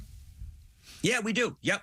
Yeah, you do a 24-hour shift. So basically 9 or 10 days a month, depending on how your schedule falls, I basically live at the fire station. We have a whole bunk room and everything, and a day room where we have a kitchen. And you live there for 24 hours when you do a shift. Can your wife come visit? Sure, she can. She never does, but she can. Yeah. A lot of grab ass going on there at the firehouse. Not that we talk about, Jay. Do you now when you say you're cooking? Do you have to get the groceries in your off hours so in case there's a call you can? No, we'll zip over there. We've always got our radios on. You know, when we go out, even if we have to run some errands for the fire department, we're in the engine. So we're always in the engine ready to take a call. That's our job, Tom. We got to take a call at any time. No, I admire firemen. I think you guys are great. I love when you see the firemen at the grocery store. Haven't you seen the truck outside? They got their tight shirts and their big pants. Wait a second. This is a sex thing for you, isn't it? It's a big sex thing. Okay. We've always got our radios on. You see those bright yellow radios. Hey, Chief, you need help with that hose? And the hoses are hanging out. No, I'm a big fan. And I read this, and Chick and I have been to a local fire station where they did have the pole. And remember this? It was terrifying the first time I did. And I just read an article that newer fire stations, they are not putting the pole in anymore. Pole free. No, they haven't for quite some time. In fact, in Grand Rapids, the city of Grand Rapids Fire Department, I'm with a place called Grand Rapids Township, but the city of Grand Rapids still has 1 or 2 very old stations where they have poles in them. But anything new for many, many years, OSHA won't allow that. So you cannot have the pole. So the guys at OSHA aren't cool, is what you're saying? No. They don't want to have any fun. The only thing I've seen that's kind of cool is there's a department just outside of Grand Rapids that has their bunk room on an upper level, and they have put in they got an old really cool slide from a playground. You can take the slide down to the bay floor. Wow. That's fun. Now, there's a fire station near my house that has a pole, and also 2 Czechs and a Swede. There are. No! Everybody, stop! That was a work of beauty. Joshy, sliding it in. Yeah, thank you, Dave. See, I think that'd be good for recruiting. If you want to get young men and women to think how cool it would be to be a fireman, you catch them when they're young. Go, hey, listen, you get to sleep there and you got to slide when you get up. That's sharp. That's cool. It's the old bait and switch. You show them the pole, and then when they get on job, you go, well, we can't have it anymore. I salute all firemen and all firewomen out there doing great things for great people. Saving lives every day, not just with fires, but with all kinds of rescue stuff. I'm very proud of you. Hey, did you know here at the studios, we have one of those, is it pronounced defibrillator? Defibrillator. We have an AED. Yeah. Oh, wow, that's very impressive. AED? AED. Yeah. Okay, and everybody took the course except for me and Chick. You know why? Because we're the ones that are going to be using it on. Yeah. You guys ought to just get tattoos of where the pads go. Hey, Mr. Comedy, did you hear that? I know. Oh, that's funny. That's he's funny a stuff, funny Dave. guy. Dave Dyer. Keep him here. Dave Dyer, a very handsome man. And are you still doing the fancy workout? What was that called? I haven't done CrossFit in a while. You know, when the pandemic hit, the gym I went to closed, so I've just been working out from home. I still do a lot of stuff, but I don't do textbook CrossFit stuff. Okay. But I still try to stay in shape. Okay. Do you have like barbells and stuff at the fire station? Yeah, we do. We've got a lot of kettlebells. We have a lot of sandbags and all kinds of stuff like that. And you can always just throw a pack on your back and go for a walk, and that'll be plenty of weight to give you a good workout. I bet. Now, in fact, what do they call that? We had a story about that recently. Oh, yeah, it's got a funny name. Right? Rucking, yeah. Yeah, rucking. Rucking, yep. There's a so-called rucksack. Okay. No, really, it's a thing. There's a company called, I think it's like Go Ruck. What is it? Go Ruck. Yeah, it's go, and then their motto is "Go Ruck yourself." I'd let a fireman ruck me. There you go. You'd like to go down the pole, would you? Stay on the line for a little while, Jess. So at the firehouse where you work, who's the best cook? Do you have good food? Yeah, one of our paid on call guys who does some shift is a guy named Jason, and Jason makes some pretty good stuff. In fact, to the point where he's actually considering opening his own food truck, but he makes some really good stuff, and he's a hunter, so he'll mix in some venison and some of the stuff that he's killed, and he's pretty good. Oh, awesome! Now another dumb question: the alarm goes off, you guys have to leave. Is it like there's like one big button you push to turn everything off so you don't set the firehouse on fire? No, there's no big button. But you kind of think about what you're doing and what you should turn off. I mean, you're a polite man, Dave, to actually just answer that. What if you have stuff on the stove, you know? Yeah. Then you turn off the stove. You got to get to the fire. There's an alarm going off. You forgot how I've got something in the warming oven. I've got this over here and that oven. You know what it's like. You always got 5 different things going. So there should be a big button. Well, here's what I'll tell you, Tom. This is what I'll tell you, and I mean this sincerely, and I'm sure other firefighters will say the same thing. When you're at the firehouse, no matter what you're doing, you always have to prioritize things in your head that the most important thing we're going to be doing is taking a call. So no matter what you're doing, you truly kind of think out the process. Okay, if we get some, I got to turn this off and that. So you do think about that all the time because you got to be ready. You know, when we get a call, when the tones drop for especially like a structure fire, our goal is to be in our gear and out that door in 90 seconds. Wow. So we gotta have a plan in place. Do you get to drive? Oh yeah. Yep. The way that our department is, like I said, it's a very small department. There's just two of us in the day. It's myself and the chief, and then we have paid on call people who respond as well. But during the day, I drive, and then our chief is in the passenger seat, which in a fire truck or fire engine is called the officer seat, and he's there making the calls. And then when he leaves and goes home at night and a guy comes in and does a shift with me overnight, I move to that seat and they drive and then I'm calling the shots. Now, is there like a thing between you and cops if you get pulled over in your regular car? Do you like have a thing you kind of flip the badge and go flash my lieutenant badge? Yeah. I don't know. I haven't been able to test it out yet. If you'd like today, I will zoom through the neighborhood. Yeah, let me know. If Blue Bloods has taught me anything, it's that cops and police and firemen don't always get along. Oh. Yeah. I will say, no, we get along great with all the people we work with. And and I know a lot of the county sheriffs in our area, so there's a good chance if I got pulled over, I would know the Blue Bloods is wrong? Yeah, okay. Dave Dyer, once again, Dave. Sorry, Tom. Doing some stand-up. I've never watched the show. That's great. Nobody in America has. It's Greg Hahn, Jeff Oskay. Leave you with the interviews forever. And Dave Dyer. Comedy at the Ritz at the Ritz in Tiffin, Ohio. It was a good interview. We learned that... Until I spoke, wasn't it? No, we learned that... There's a big button at the firehouse and it turns everything off. So you don't catch turns the chili off. Jess Hooker's going to be volunteering for the overnight shift, doing the cooking and the... the rucking. The ruck. I think was the term. She's going to ruck. Go ruck. Boy. Okay. Hey, thanks, Dave. Didn't mean to bother you. Thank you. I appreciate it, guys. Good to see you all. I mean, thank you, Lieutenant. Whatever, Lieutenant. Okay. How great is that? Bye, David. Bye, Dave. Lieutenant Dave Great. Dyer. That's great. Yeah. And he's a late life lieutenant. Yeah. Yes, he is. Is that a term? Yes. It is now. He didn't become a fireman until he was a man of a certain age. He's one of those guys that you look at him and you don't know how old he is. He could be 30 or he could be 50. You have to do the math. know? He's been married for 31 years, so, So he he's probably 60. got married at 10. He's got to be to 10. Yes. married in his 40s. Yeah. I think it was a religious thing. You had to get married. I'm with you, Jess. I enjoy seeing the firemen at the grocery store. And Do you? Seeing what they buy. I don't think we think the same things. Seeing what they buy. What do they buy? You're thinking about that, and I'm thinking about food. What do the firemen buy that's abnormal? No, like the quantity. You know, if you're cooking for the house. Oh. You know, have you ever Ace is seen a them curious in there? fellow. Yeah, with just their T-shirts, walking around with the radios, absolutely, with their shopping carts, filling it up. Yeah. So if the thing goes off, they just leave the cart right there. I guess so, Tom. They don't put away. They don't. Hey, we'll take the milk back. Well, you know. No. So they have an understanding then with the management. I bet. There's the. It's just always assumed that whatever you buy in the grocery store, it can go back wherever you are. You don't have to take it back to where it goes. No. Oh, is that how you feel? Yeah. Leave the cart, take the cannoli. Yeah, the milk. No, I can't stand I can put this ice cream next to the bread. I hate that. You're at the grocery store. You're looking for bread. There's a thing of, oh, great, they left the seal test ice cream sitting here. Seal test. Boy. It's my favorite brand when I was a kid. No kidding. Yeah, I like to bring back the old memories. Because right now, even seals eat it. We tested it on the seals. They love it. Test. Right now, I know Seal that test, mono-confirmed. Josh is doing lots of work in that house of his.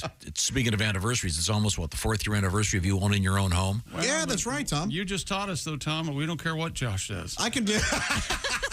I'm fairly handy, but I have trouble finishing some projects I start and getting them to look like I didn't do it. Well, not anymore, thanks to Angie. Angie's made it easier than ever to connect with skilled professionals to get all your home projects done well. If you own a home, you know how much work it can take, that everyday maintenance, those repairs that never seem to end. But how about something positive, like a dream project you would like to turn into a reality? Well, either way, Angie that. That's right. When you Angie that, you find a skilled local pro who will deliver the quality and expertise you need and deserve. Angie has over 20 years of home service experience. That's why I've used them for help with my fireplace, my roof. They've combined it with new tools to simplify the whole process. Bring them your project online or use the Angie app. Answer a few questions. Angie can handle the rest from start to finish. Angie can also help you compare quotes from multiple pros. You're going to get the best price out there because Angie's going to hook you up with the person with the best price. You can take care of just about any home project in only a few taps, because when it comes to getting the most out of your home, you can do this when you Angie that. Download the free Angie mobile app today or visit Angie.com. That's ANGI.com. Thank you very much, Josh. We have to go back to the sports page because I think we skipped a world record that's very important. Also coming up, Sexy Time with Alli, Breen. And we have interesting news in the world of public self-pleasure. Yes, we do. Is it legal now? Nope, still illegal. Nope, and we're going to find out where it happened and what it has to do with a certain anniversary. This is the Bob and Tom Show. Become a Bob and Tom VIP.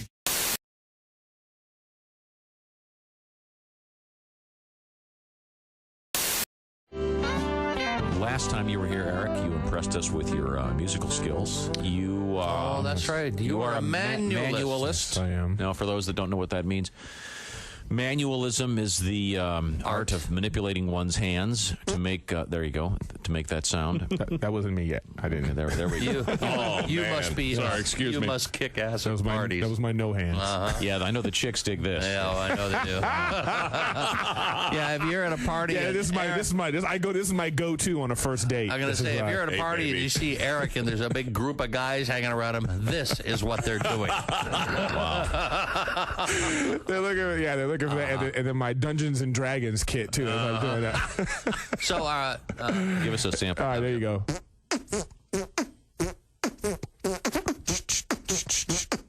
Very nice.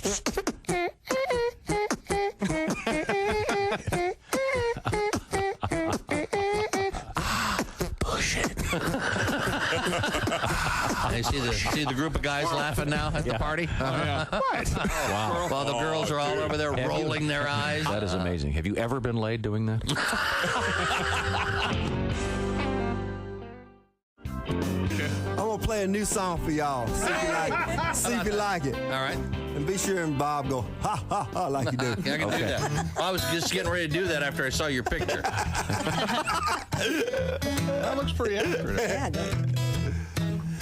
have you ever had one of those days when nothing goes right? Your wife starts bitching about whatever it was she was bitching about last night. So you escape into the bathroom just to sit there on your throne. But after you finish your business, the toilet paper's gone. Well, it's a great day for me to whoop somebody's ass. It's a bad day, so you better get off of my back. You might get cold cocked if you cross my path, 'cause it's a great day for me to whoop somebody's ass. Yeah. Of all the radio shows I've ever done, I've never done one where they could sing a song they've never heard. Isn't that amazing? I was just thinking the same thing. How do we know the words to a new song? Y'all must be working for Dionne Warwick and the Psychic Friends. Well, I was running late for work, so I poured me some coffee to go. And just before I had a flat tire, I spilled it all over my clothes. When the highway patrolman pulled up, I thought that help was on the way. But when he saw that tire tool in my hand, he shot me with pepper spray. Laugh. Well, it's a great day for me to whoop somebody's ass. It's a bad day, so you better get off my back. You might get cold cocked if you cross my path, 'cause it's a great day for me to whoop somebody's ass. All right. This last verse is for everybody that don't like their boss at work. When I finally made it to work, I was 15 minutes late. I told my boss about the flat tire, but he fired me anyway. So here I am in the parking lot, just waiting by his Corvette. I'm gonna give him a goodbye present that he never will forget. Laugh and sing. It's a great day for me to whoop somebody's ass. It's a bad day, so you better get off my back. You might get cold cocked if you cross my path, 'cause it's a great day for me to whoop somebody's ass. Oh, yeah. Thank you. I like it. Paul Thorne.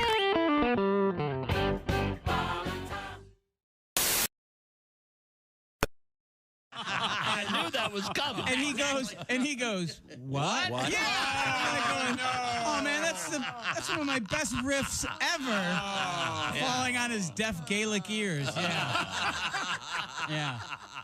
Hi, you're listening to Bob and Tom Radio. This is Jim Gaffigan. We're in the studio with two comedians. They are Larry Reeb and Eddie Gosling. Oh, we did see your beautiful wife, Megan Mooney. She stopped by. Tremendously funny. Yeah, she's super funny. But she is now a super funny mommy. Yes, she is. Yeah, we have a 17-month-old kid at the house, which Great. is exciting. I didn't know it was going to be this fun. If I knew how fun this was, I would have done this in high school. Really? I swear to God, this is great having a kid around. I'm sorry to interrupt your train of thought. No, go ahead. Can we ask the child's name? Oliver.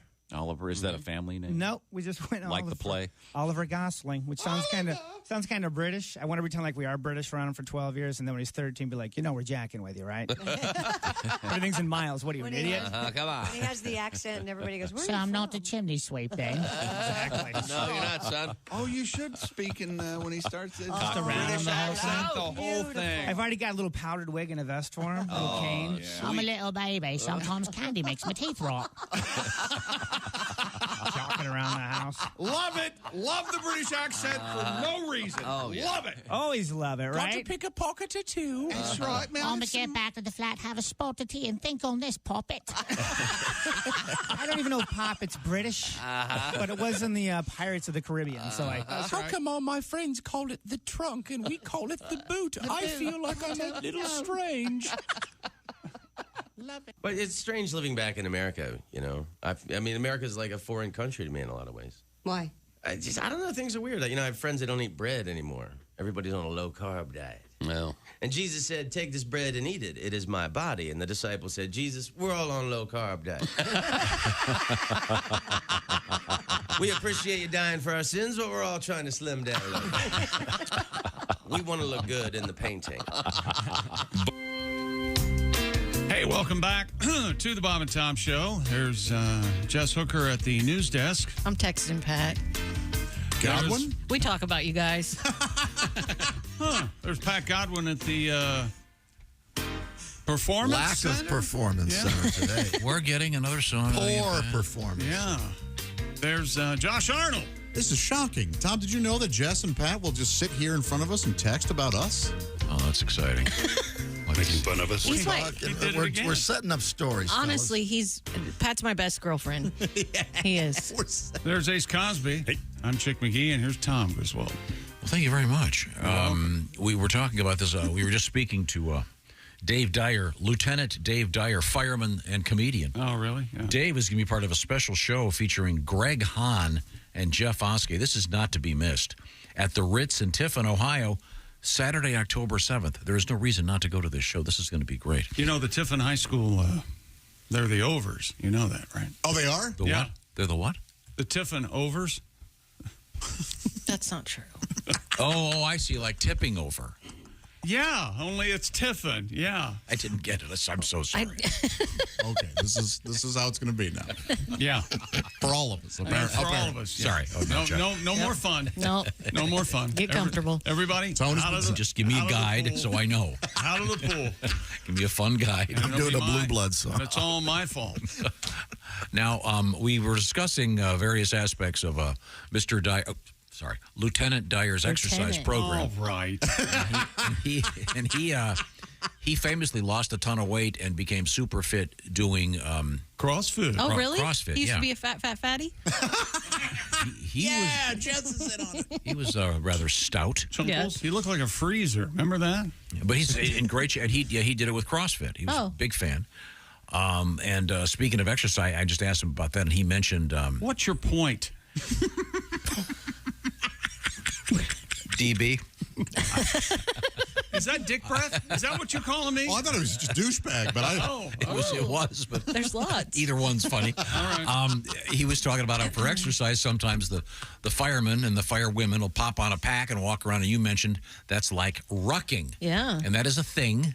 I had not heard of this, and my long road to go, my workout buddy brought in a so-called ruck pack, and it's called Go Ruck. It's a company. It's a rucksack. But it looks like a backpack, and you put it on. It's got weights in it, and it's designed for exercise. And here's the thing from CNN, for example. It says, if you enjoy walking for exercise, there's a simple way to maximize your efforts. Change your walk into a ruck. This is CNN. Rucking is walking with a weight on your back. It's an increasingly popular form of exercise. I believe the rucksack was around long before the term rucking. Absolutely. Yes, the rucksack was, but that's where they get the name rucking. It's fairly rucking obvious, I think, that it's been developed by U.S. Navy SEAL Stu Smith. Yeah. So, Pat, now you're familiar with rucking? How can he not be? Jesus. Good setup. Rucking. It's the latest trend, and it's sucking the fat off my rear end. Strap the weights on my back, and we'll keep rocking all night long. That's right. Heavy backpacking, you're just rucking on Main Street. You finally collapse in the heat, and you're still rucking the same street. Carrying extra weight is so rucking hard now. I ruck and quit, I'm going the ruck back home. Yeah, rucking. Frickin' son of a bee, it's sucking all of my energy. But rucking, while walking, you see, burns 3 times the calories. Yeah. Well worth it. Nice little tribute to the Grateful Dead. The song was shorter than your setup. Absolutely was. Let me think here. Yep. Mm-hmm. Yeah, well. But you've taught us that, like when you're dead, like you told us, the setup is the most important thing. It is. Yeah. Punchline with no setup. Go ahead, do one. No. Hey, it's in the sink. I believe you. See what it's like? That's hilarious. See, without the setup, Well, you can't do the setup. Okay. Anyway, thank you, Pat. That was nice. Are you happy now? Got a little performance from the performance room. Yeah, that's 2. We now turn to Jess Hooker. She is in the big room here, sitting in for Christy Lee today. What do you got? Students at the McGeorge School of Law in Sacramento got a chance to unwind with the help of therapy llamas. Oh. KCRA. Okay. Reports that the llamas were invited to the school. Reports that the llamas were invited to the school as a part of a wellness week for students. The event was advertised with the tagline, "Kick the drama, pet the llama." Oh, I like it. Remember that book? I bet you've probably read that to your girls. Yeah. Llama, red pajama. No, is your mama a llama? Yeah. Oh, well. Are you my mama? Is that the one where the duck is walking around looking for his mom? My mama's or what a is llama. it? That is Are You My Mother? I love that. Yeah. So these are law students. Yeah, law student, McGeorge School of Law in Sacramento. Why do you think llamas have such long, lush eyebrows? Eyelashes. Eyelashes, yeah. No, maybe they're born with it. And just maybe just maybe you think she's born that way? No. Maybe it's Maybelline. Maybe it's Maybelline. Have you seen their eyes? Their eyes just go on forever. Yeah, you could swim in them. You want to pet a llama, don't you? I don't know if pet's the verb I want. Really? Yeah. They spit, Well, not if you're behind them. Not if they love you. Yeah, they truly love you. They won't spit. Well, that went wrong. They'll spit you. They'll spit on you. I'll train them to spit. These guys, these men and women are becoming lawyers. They might want to get used to being spit on, depending on who they're defending. I used to be against this stuff because I used to think, guys, suck it up. School's hard, but you work, you study, and you do. But it's like, have a little fun. Why not? It brings back a little reality. Yeah. Hey, there's something real besides very difficult studying. And I believe Tom has something for Josh here. That was bad, wasn't it? What was that? That was a recording of me? Yeah. That's confusing. That was bad, wasn't it? Sorry. Did it again, yeah. Okay. In any event, good luck to the students. And did they bring a junk car to your campus during finals week, and you could pay to hit it with a bat or a hammer? Take out your aggression. Oh, they did bring a.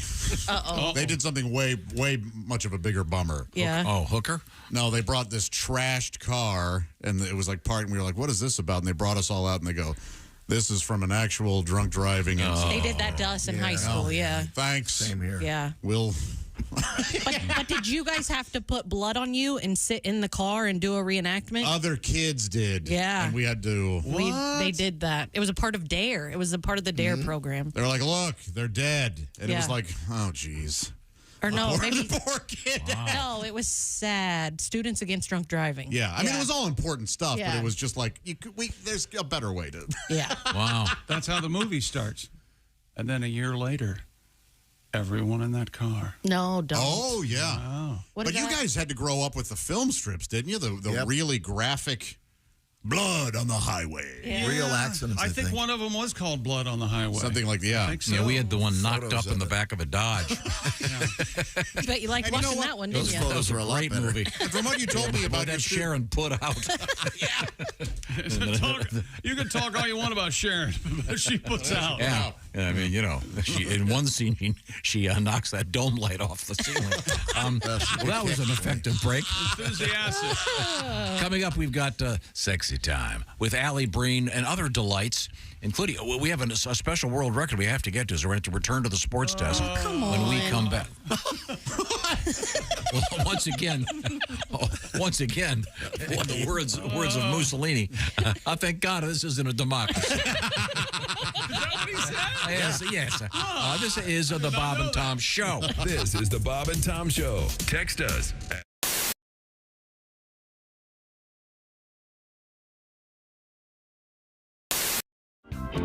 Google knows everything. It's incredible. You can wake up after a long night of drinking being like, Google, who is this girl in bed with me?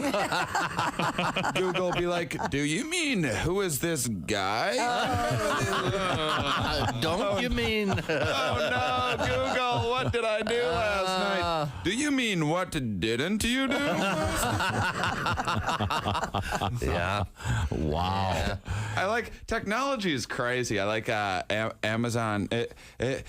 I'm growing increasingly terrified of the robot takeover of Earth. Amazon knows what you're going to get. Is that what you're talking about? Hey, you bought this CD. I'll bet you'd like this one. Yeah. It's like even in the last Terminator, the robots couldn't read our minds. If you like Amazon.com, you may also enjoy being enslaved by robots.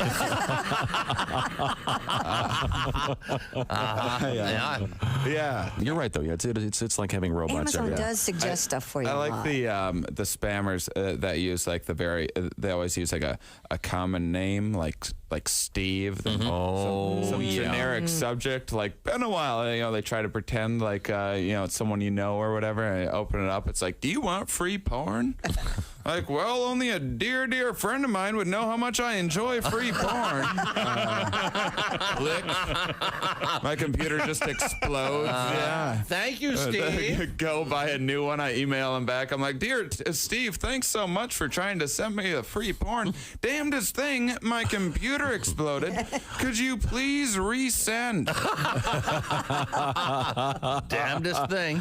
Our guest in the studio is comedian Shane Moss. I realized how addicted I was to internet porn recently. I broke my computer. I didn't have a computer for like 4 or 5 weeks. It was sent in, and this is one of the most pathetic things I've ever done in my life. I found myself one day satisfying to myself to the idea of having a working computer. It's like thinking about screen sizes and. That's hilarious. Okay. Wow.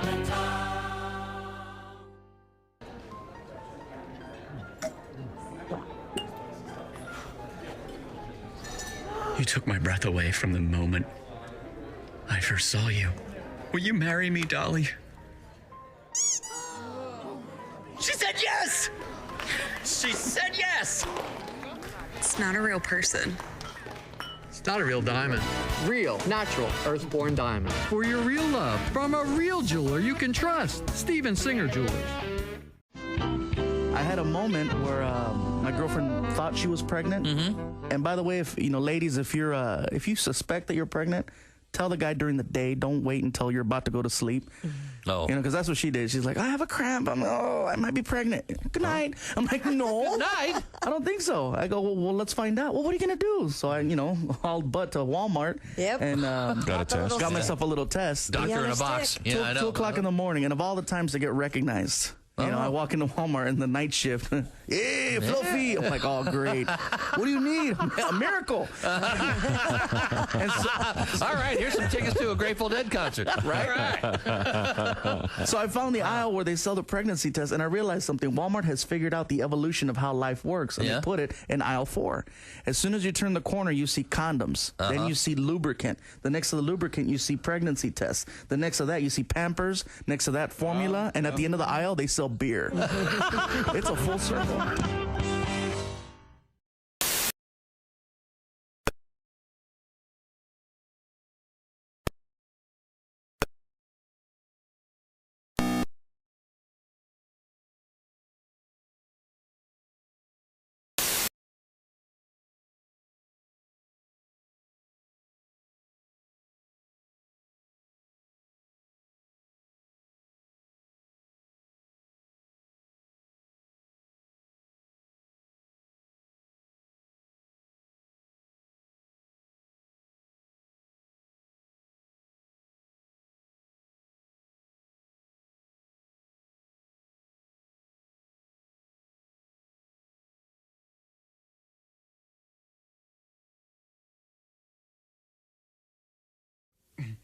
You work for 40 years till you're young enough to enjoy your retirement. Go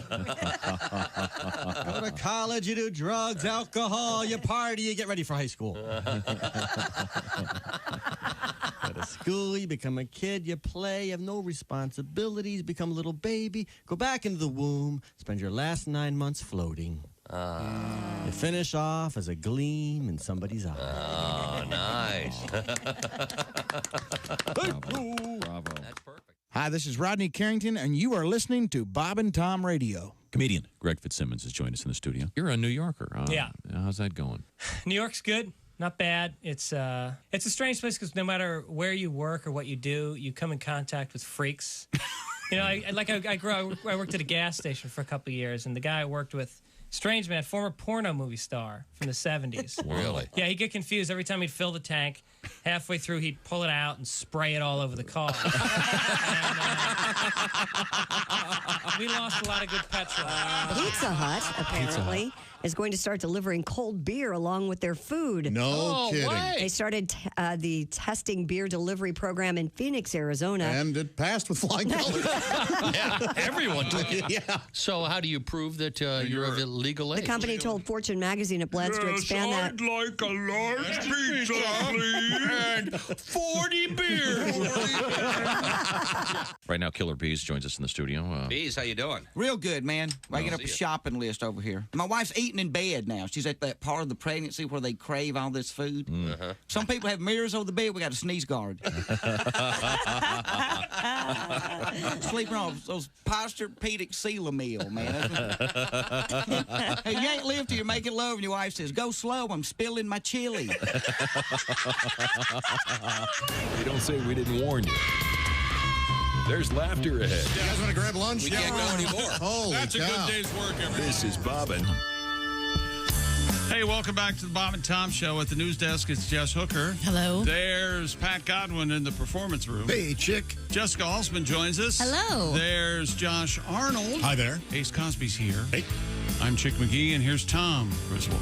Thank you very much. Thank you very much. I think we have to return to the sports desk because we missed a world record. We did. Of You some did not- import. I need to yield to my special correspondent, Tom Griswold. It's the one about hot peppers. One of the few things we agree on, which is why are people interested in this? They're really, really hot, according to the story that I have. And people eat them, which I makes no don't sense. have the story. Oh, you don't have that? No, I don't. That's unfortunate.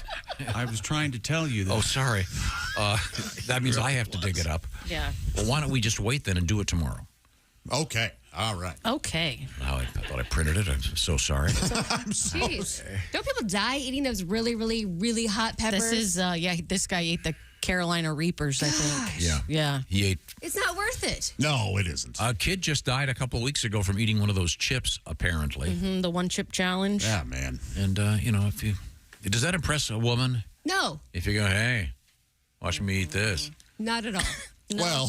If depends on what you're talking about. Depends on where he is. Yeah. Oh, Yeah. never mind. Yeah, but if you get that, I'm just saying, but if you get that on your lips, then you go down there. I have a friend who has that story that they were at a Mexican restaurant and they ate hot food and then it got hot in the bedroom a little later and she was on fire. Oh, my gosh. Yeah. Wow. On fire. No one brushed or washed their hands?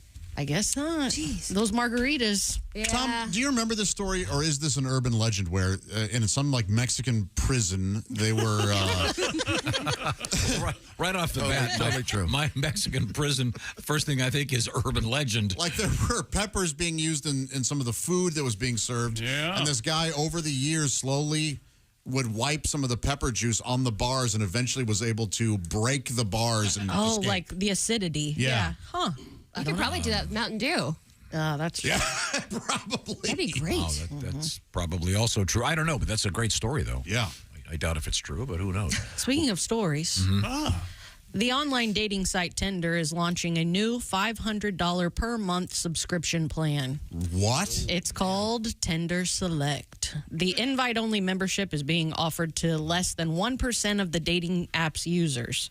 According to Bloomberg, those users who are accepted can unlock exclusive perks like early access to new features and a virtual badge for $4.99 per month. This is a flex. That's all this is, to show women, hey, I've got the means to pay $500 a month. I guess. Then I have a question. Do the ladies also have to pay the $500? They must. They must, yeah. USA Today reports that the new service is Tinder's fourth paid tier option, joining Tinder Plus, Tinder Gold, and Tinder Platinum.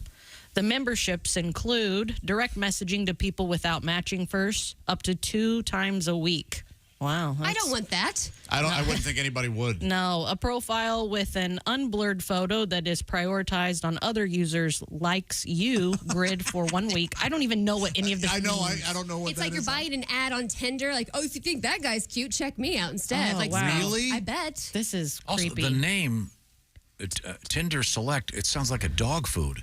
Tinder, yeah, it kind of does. Doesn't it? Yeah. Hey, Rover hasn't been this healthy since we got Tinder Select, and his turds are half the size. I see what's going on here. This is basically. By the way, I heard that in a dog food commercial last week. His turds are half the His size? feces. Well, they use the word feces. I see what's happening here. This is essentially your blue check mark for Tinder because you get a badge that shows that you have this exclusive tier access. I think it means, I think it flex. means my visitation visa is about to expire. And how much was it a month? $4.99. Whoa. Yeah. And not $4.99. No. $499. I think that What a is prostitute. Yeah, no kidding. Why not just make that your monthly horror budget and forget about the dating and all that That's stuff? what's weird. This is like creep level. I think that you're unlocking a creep level. But I would assume that only the one person has to be on that, right? But it's by invitation only. You don't have access to this unless Tinder decides you have access to this. That is a. It really means whoever falls for it. I was going to say, but I think it's also an influencer thing. They give it the chance so influencers will talk about it. Oh. Yeah. A select mode that lets members see and be seen by the app's most sought-after profiles for a more exceptional connection. Now you can show that woman right off the bat that you're bad with money. Yeah, exactly. I'm pissing away $500. And obviously the ability to hide advertisements. Yeah, so that's...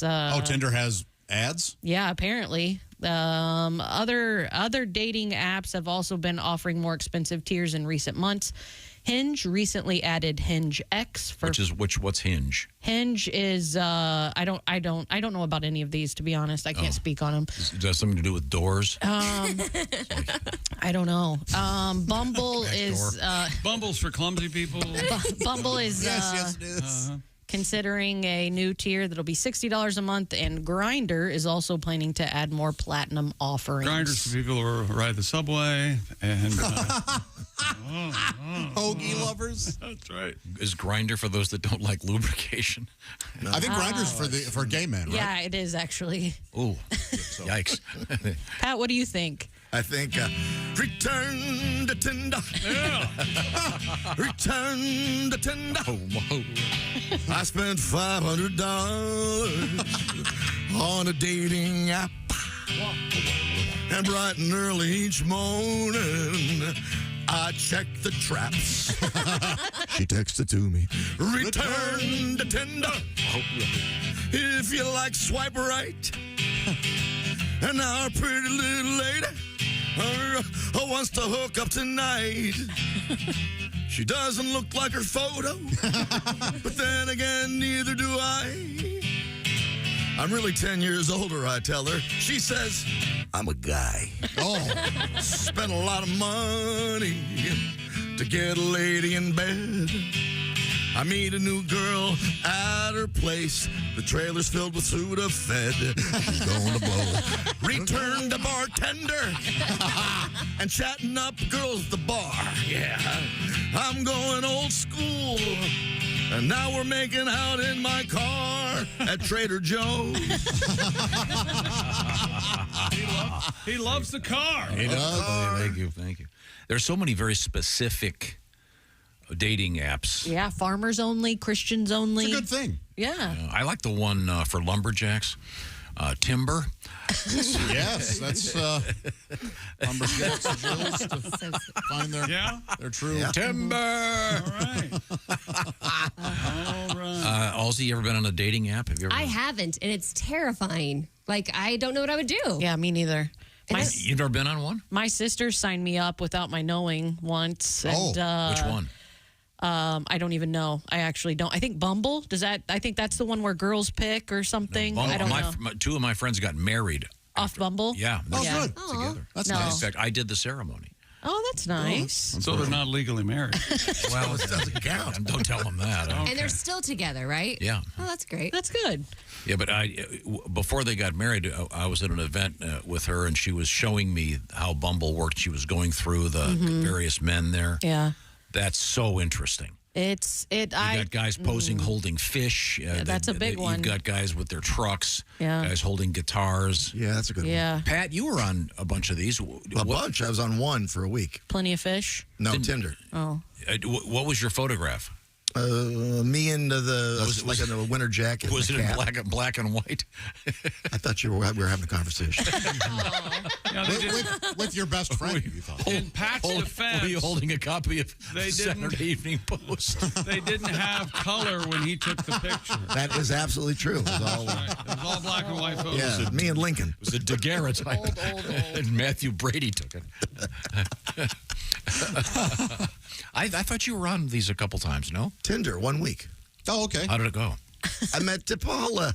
Yeah. Yeah. So you're a success story. Absolutely. Well, you met your sweetheart. How nice is that? I mean, the clock's still running. Yeah, it's me. Ace, have you been on one of these? Wonderful. In the early 2000s, I tried online dating. Oh. Okay. But, I mean, is there one for? There's one for virtually any group you can think. Yes, of, right? there is. They get very specific. What's the one for famous people? Famous rich people? Yeah. Oh, yeah, there's It's the one that Hollywood, the woman that was the Hollywood matchmaker, she had a show for a while. I think she developed it. Oh, okay. Yeah. I forget what that's called, but you can that has to be invite only. Yeah. Apparently. Is that Frankel? Raya? No. Raya? Yeah, I think There you so. go. Yeah.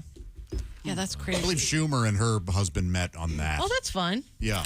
That's interesting. Well, thank you very much. Coming up, it's going to be, speaking of dating and the like, it's going to be sexy time. And coming up right now, I'm going to tell you about Raycon earbuds. Their everyday earbuds look, feel, and sound better than ever, if that's possible. And now they have 3 sound profiles to match whatever you're listening to. They feature noise isolation and an awareness mode. You can listen to Raycons while you travel, maybe during a grueling workout. They have optimized gel tips that fit every ear ever made. And the earbuds are comfortable enough for all-day wear. And remember, they do not budge. With Raycon, you also get 8 hours of playtime, 32 hours of battery life, and they start about half the price of other premium audio brands. And they have 78,000 5-star reviews. And Raycon right now, this minute's having their back-to-school sale. Go to buyraycon.com/Tom and get 20% off store-wide. That's 20% off plus free shipping. Go to buyraycon.com/Tom. 20% off site-wide. That's buyraycon.com/Tom. Thank you very much. Coming up, Sexy Time with Alli Breen. This is the Bob and Tom Show. Bob and Tom, 20.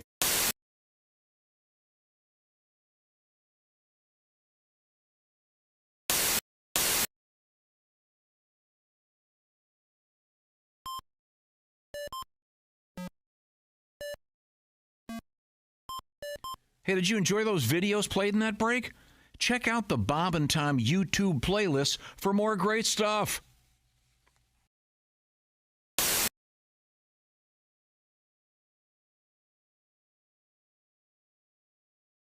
What about the Blojovian guy? I think it was one of the Blojovians. Was this the Mad Armenians? Was this? Might have been Bluto Blojovian. and the Mad Armenians. Do we have everybody out there? I can't see. Do we need Chick? Okay. We do need Yes, we Chick. do. For this next tune, we're going to need the Chickster. Oh. Yeah, there's a little vocalizing from everyone on this one. Oh, that's this one. Oh, this one, yeah. That song. Oh, Okay. you all got to get out there. No, not everybody. We can sing from in here. And Ricky. And ready? And we're ready. Okay. Your pen out. Wait a minute. This is called.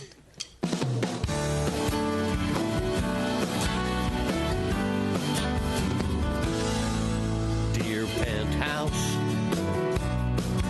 I'm a freshman at a small Midwestern university.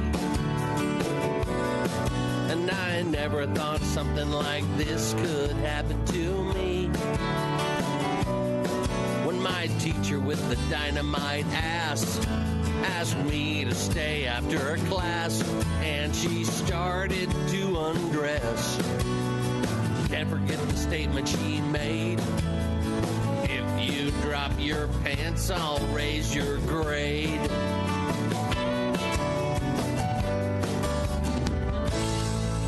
Dear Penthouse, I never thought those letters were really true until I was on a fishing trip and I met a girl named Jill. We had a little too much to drink. I couldn't believe what I was starting to think. So we headed to her tent. Oh, yeah. There's nothing like eating out. Although the next morning my breath still smelled like trout. I've read every issue since 1974. The first 2 years behind the bathroom door. I poured through every penthouse I could find. Even though my mom said I'd go blind.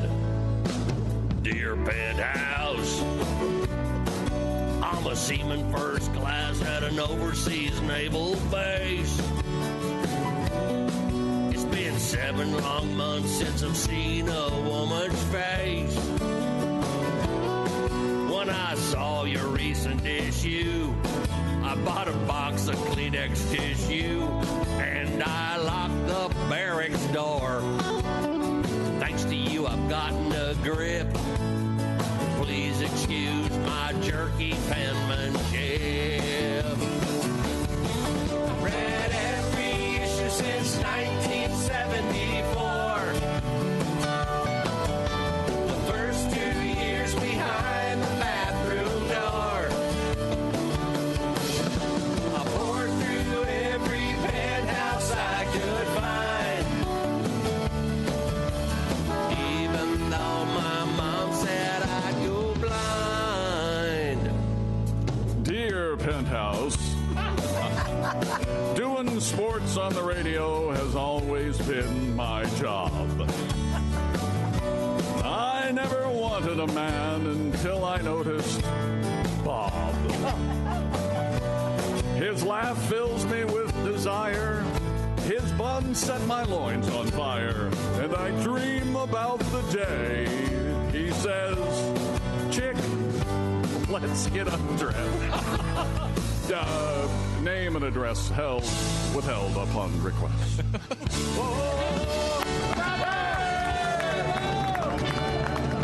Chick McGee, everybody! Ah, the classics. You screwed up I something. screwed up the damn My withheld God. name and address. Nice job, Chick. Nice job. That's it. And I even rehearsed yesterday. I did rehearse. You did? That's with rehearsal. Thank God you rehearsed. Think how horrible it would have been. And I still you can't not. get the. You did a great job. So let's do it again. 1, 2, 3. No.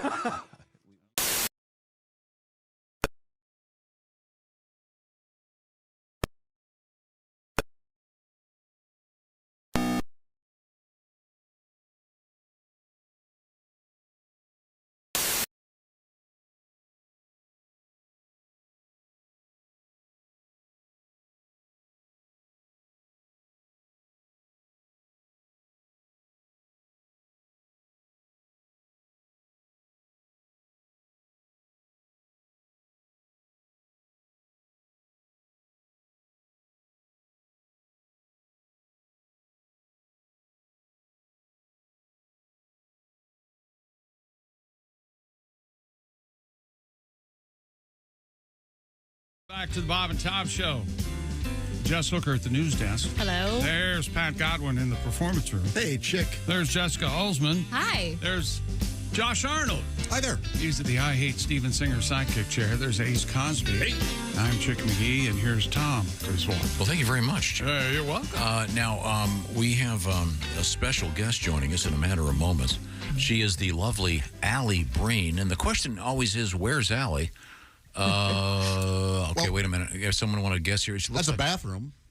Yep. You can see the shower curtain. It's got to be the condo. Yeah. NYC bathroom. Yeah. It sounds good in there. Does it? Okay, good. Bathroom acoustics are apparently the way to go. Why are you in the bathroom? I'm someone in the bedroom? What are you sitting on? No, I'm sitting on a chair. Like I'm cat sitting, and the apartment has no light. It's so dim. This is the only place where I could call and like be seen. I almost missed my call. I was running around trying to figure out where to tape this. This is good. Yeah, looks good. I brought Sounds a good. desk chair into the bathroom. Yeah, how do you not have an echo at all? That's good. Is there no echo? No, it's Sounds wonderful. You sound lovely. And Good. It is lovely. It's good to talk to you. Thanks Alli for Breen saying. is a comedian, and by the way, Alli is going to be in Lexington, Kentucky, coming up, October 20th and 21st at the Red Mile Gaming and Racing Casino with J.J. Walker. Yes. All right. I've never met him. Have you guys had him on the show? Yeah, I've met him a bunch of times. A dynamite! Yep. $1,000. That costs extra. Yeah. Okay. Yeah, I don't think he likes that.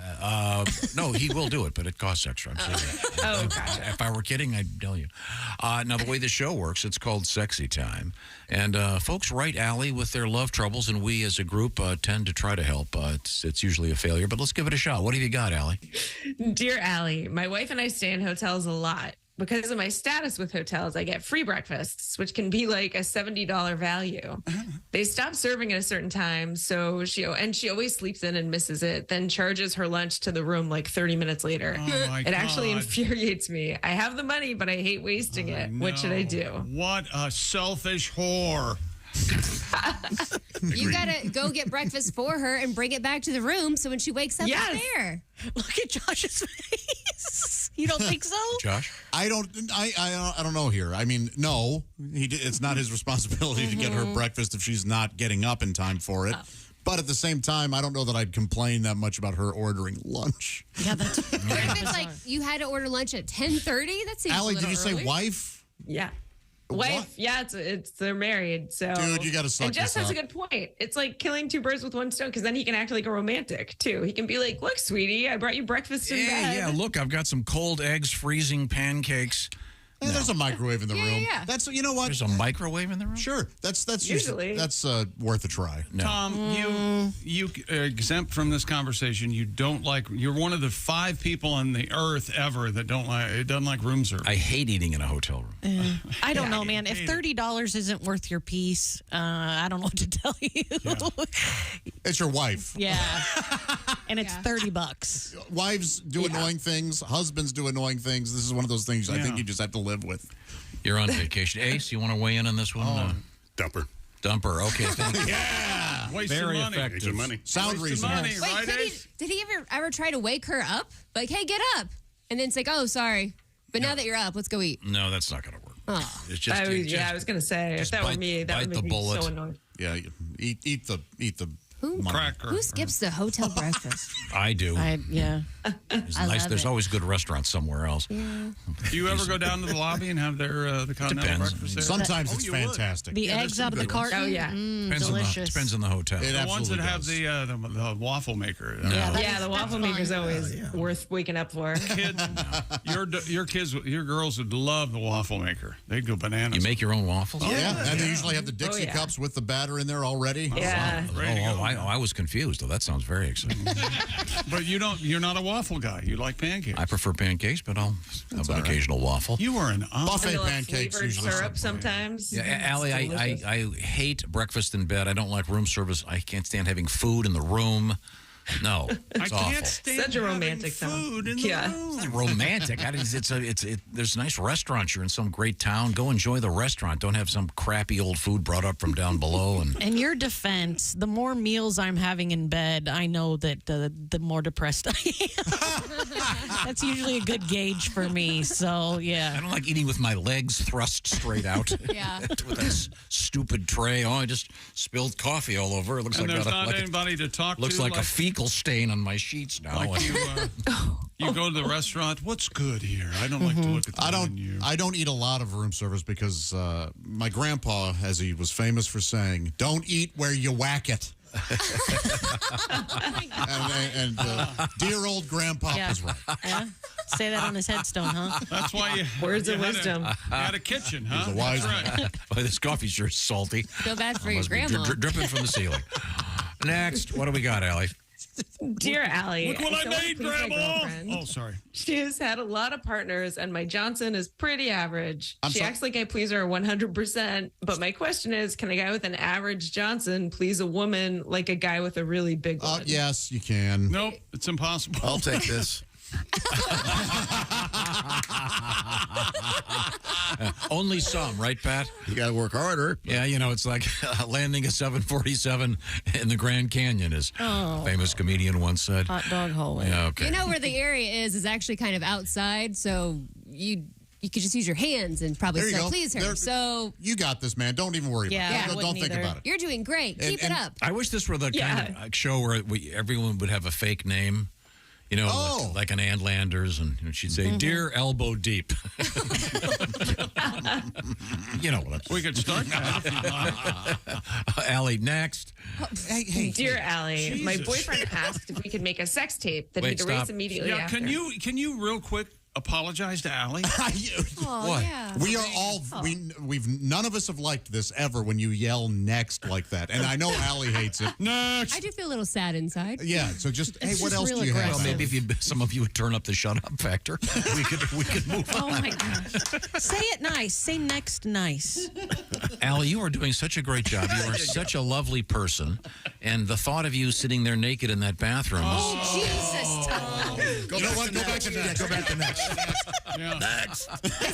From this angle, though, I mean, I think- she does appear to be nude with the hair covering her strap. looks Oh, that's hilarious. It looks like you're naked, and There's you're a tank top on Yeah. there. I, have I didn't see a that. shirt on, I promise. So sorry. Anyone Read watching? better when you're free. But we should underscore Yeah, the fact I that should've gone. Allie's very attractive, and Thank you. she has nice. I should have said nice, that I was naked. Maybe that would increase ratings for the. Everyone jumps on I was trying to YouTube. cover my. You have great. You have Exactly. great teeth. You could be a tooth model. Great teeth. You consider being a tooth There's model? such a thing. A tooth model. That's a whole new There is revenue, a serial revenue killer. stream for You you. think those Compliment. pictures at the dentist is just any Tom, Dick, and Harry? No, You're right. There they're are them two. tooth models. They're tooth models. Okay. That is honestly the mark of a I serial mean, you killer. scream it like a Comedy. 30-year DMV veteran. Yes. Next. I should have done that with Reno on Monday. Well, there's still time, I guess. I'm so sorry. That was a boring callback. What do you got over there? Dear Allie, my boyfriend asked if we could make a sex tape that he'd erase immediately after. No. I was into it, and it was super fun. We've done it a few other times now. Side note, now he's been acting weird lately. I snooped his phone to see what I could find, and he has somehow still got all of our tapes on his phone. Really? And I found others with exes before me. Yeah. He claimed he'd never done this before. I didn't find any cheating, but since I found this, what do I do? You idiot. You believed him. The guy, you mean? Oh, are you calling her an idiot? No, yeah, the guy. Like that's, Yeah. but that he just, obviously, this is his whole spiel. Yeah. Yeah. Did you just, when you found out he kept it, you went, oh, really? Is that what you said? I was hoping that you know me. I like to give people the benefit of the doubt. I was hoping he wasn't a liar. Yeah. And he but the is. fact that he does this with every girl and says, "Oh, I've never done this before." The second you said it, I screamed out, "No, don't do it." Yeah. Yep. He's a liar. Obviously. Bummer. You got to call him Also, out. don't people realize that nothing gets deleted anymore? You can bring all that stuff back for like 30 days. Right. Yeah. Also, you can also go to that 30-day folder and really delete it. And if I were her and you have access to his phone, delete all of it. But send him to us first. Oh, that's a good one. I'm sorry. Right, Ace? Yeah, Ace and I just voted. Delete the other girls, I'm too. voting for Ace. Sorry that you're dating a liar. Yeah, it's like, what else is he lying about? This gives you the opportunity to really dive in and just, or poke. No, delete your videos and get out. Yeah. Delete the other She girls should too. delete Be a them pal. all, Yeah. and then- They're probably elsewhere, too. You've got to tell them. Yeah. You call them out. Yeah. Oh, you might want to check some websites. You No, might be I think on she there should blurred. Delete them and not tell him and see what he says. Yes. Delete them and then add Bible verses Hilarious. to his phone and make him think. That's a good idea. Or pictures of his mom. Pictures of his mom. Oh. Yeah. That'll do it. Amazing. He goes to show one of his buddies, you want to see this? And there's his mom. Oh, boy. Yikes. I'm in trouble. Okay. Boy, somebody deleted my videos and replaced them with hotter ones. Then you've got a problem. Yeah. That's a real problem. Mom naked. We are speaking with comedian Alli Breen. The show is called Sexy Time. Alli is spelled A-L-L-I, and Breen is B-R-E-E-N. I make that point because you can write Alli at your favorite social media platform. Also, you can see her live and in person. She's going to be in Lexington, Kentucky, one of the most beautiful cities in America, at the Red Mile Gaming and Racing Casino, along with J.J. Walker, October 20th and 21st. We have time for at least one more letter, Alli. What have you got? Dear Alli, my wife has been doing a lot of tilt-aways with her phone when I look over at her, and I finally flipped out and demanded to know who she's texting. She said, fine. But he caught her. She said, fine. She's been having a flirtation with an old high school fling who is also married, and that she was sorry and she'd stop. She still won't show me the messages, and she thinks I'll try to get in touch with him or do something crazy. I think I deserve to know the details and see if it's gone further than text. What should I do? I think that you actually got access, or she admitted this. She probably didn't do anything. Because if she did, she'd be better at hiding it. You know what I mean? Yeah. Oh, that I think so tilt. too. It's probably somewhat innocent if she's not like fully hiding it. Right. She's just tilting away. She's like, I'm just texting, but then she starts to feel guilty. Then the tilt happens. But if she was really guilty, she wouldn't be. She'd be in the other room. She'd Now, be in the you bathroom. need the DPD. What's that? Dick pic detector. It's something new that Apple has. It's Is that Apple it's in the 15, right? Oh, okay. In the iPhone 15, it's the new iOS. Yeah, as soon as a dick pic pops up, it calls your Apple Watch. They have thought of everything. Wow, it should make the sad trombone noise every time. Thank you.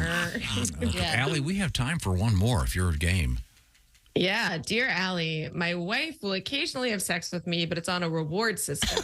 If I buy her something or vacuum or do the dishes, etc. She won't do blowies or even handies, however. Any ideas on how to get more sex and make it more fun? No, buy her more stuff. Get it. Do more dishes. Yeah, I don't know. No. If that's the system, use it to your advantage, pal. Everybody you're wins. Wrong. Dig a Wash pit. dishes all day. Dig a pit. Shove her in there. Don't feed her for about a week. There you go.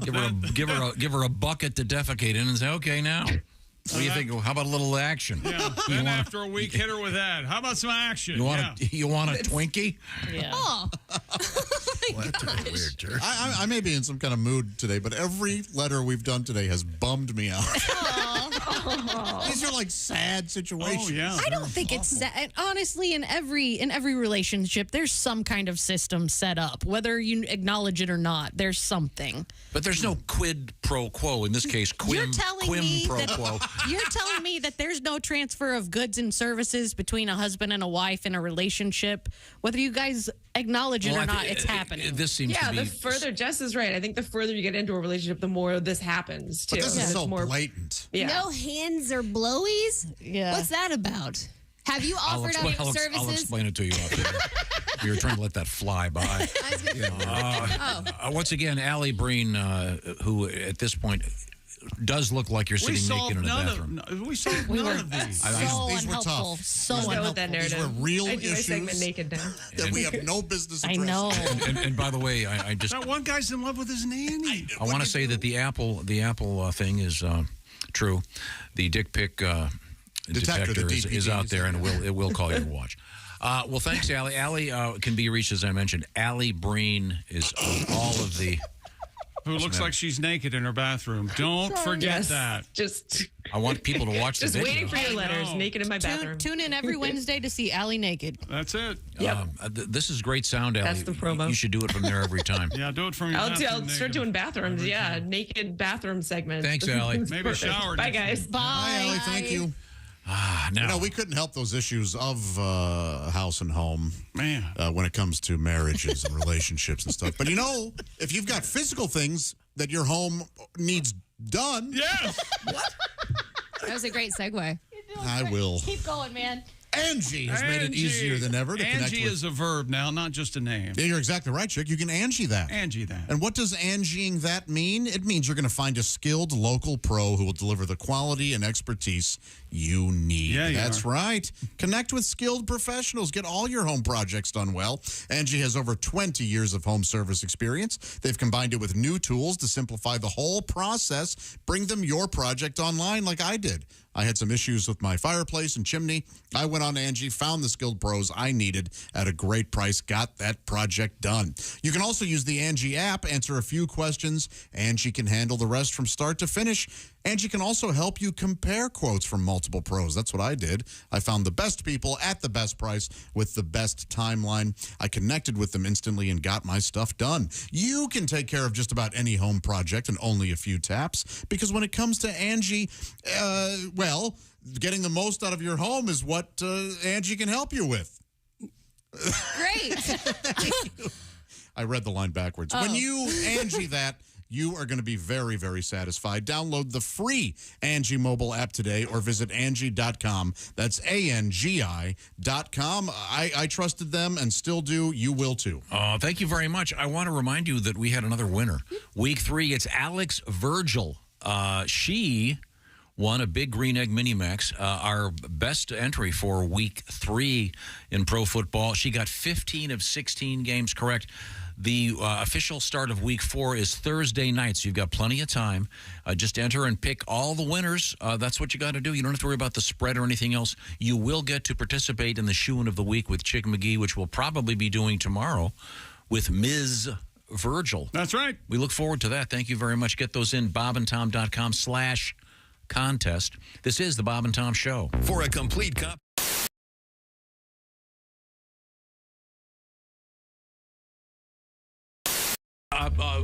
Mummy Cass, would you be kind enough to play one more song for us? Then we'll take a little break and come back with more. Is that possible? Yes. All right, baby. We're going to give you a song about a hot dog vendor. Oh, yeah. Hot dog vendor. Oh, I love this one. Who doesn't like a good wiener, baby?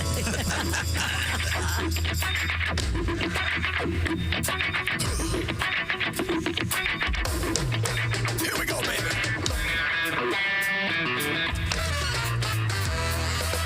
He's coming for you. He's gonna get you. Attack of the wiener man. He's coming for you. He's gonna get you. Attack of the wiener man.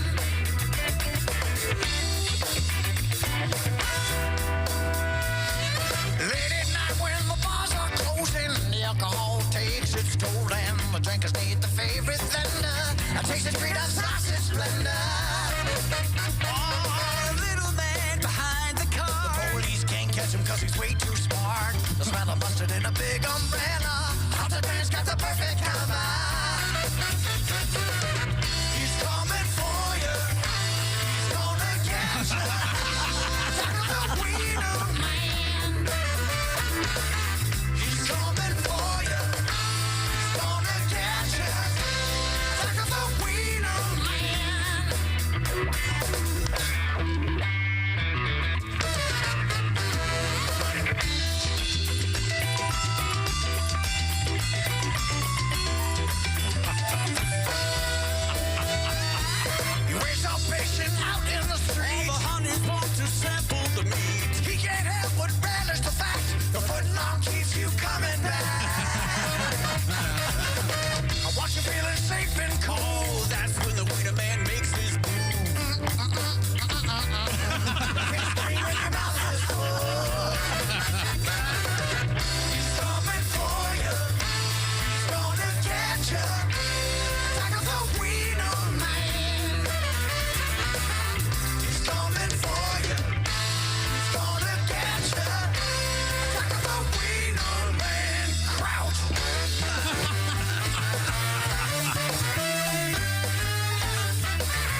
Baby.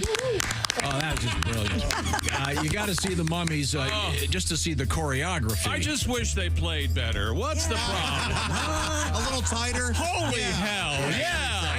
John Coltrane would Man, sing to the I've guy. never seen one played hands-free. That guy. How did you do that sax solo? God, that was great. He's got extra appendages, man. Yeah,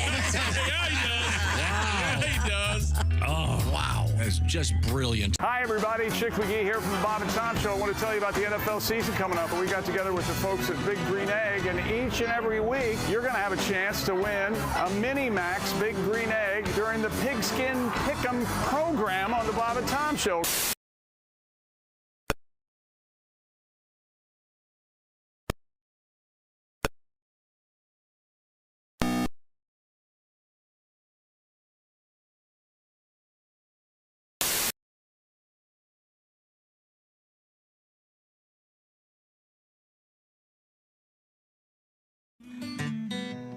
Greg Warren is our guest. What do you do on the road? We were talking to Mike about his activities on the road. Watch television a lot? You do, don't you? I just got a DVD player. We rented The Fugitive the other day with Harrison Ford. Great movie. Yeah. There's a little deleted scene in there where he's running from Tommy Lee Jones and he runs into Subway and orders a sandwich. All right, listen to me. I need a 6-inch turkey sub on wheat with bacon, no mustard or mayonnaise, all right? Huh? Oh, lettuce, tomato, green pepper. I didn't kill my wife. You Indian Jones. Yeah. No, you Indian Jones, man. I seen you in the movie. I Right, seen I- Indian Jones 1, Indian Jones Right, 2, Indian Jones 3. Then you didn't work for a long time. Well, And then actually- I did see you in a movie last year, Hollywood Homicide. Right, yeah. That wasn't that good. You should have Well, done that didn't- Indian Jones 4. Well, we're actually trying You got to a whip, work too. on- You like the whip man. Well, I Where you don't whip at? personally Where have you the whip? whip. It's in the Smithsonian Where you, Institute right you now. look old, too, now, man. When All you, right, listen to me. I didn't come here to be talked to by some deranged fan, all right? Okay, man.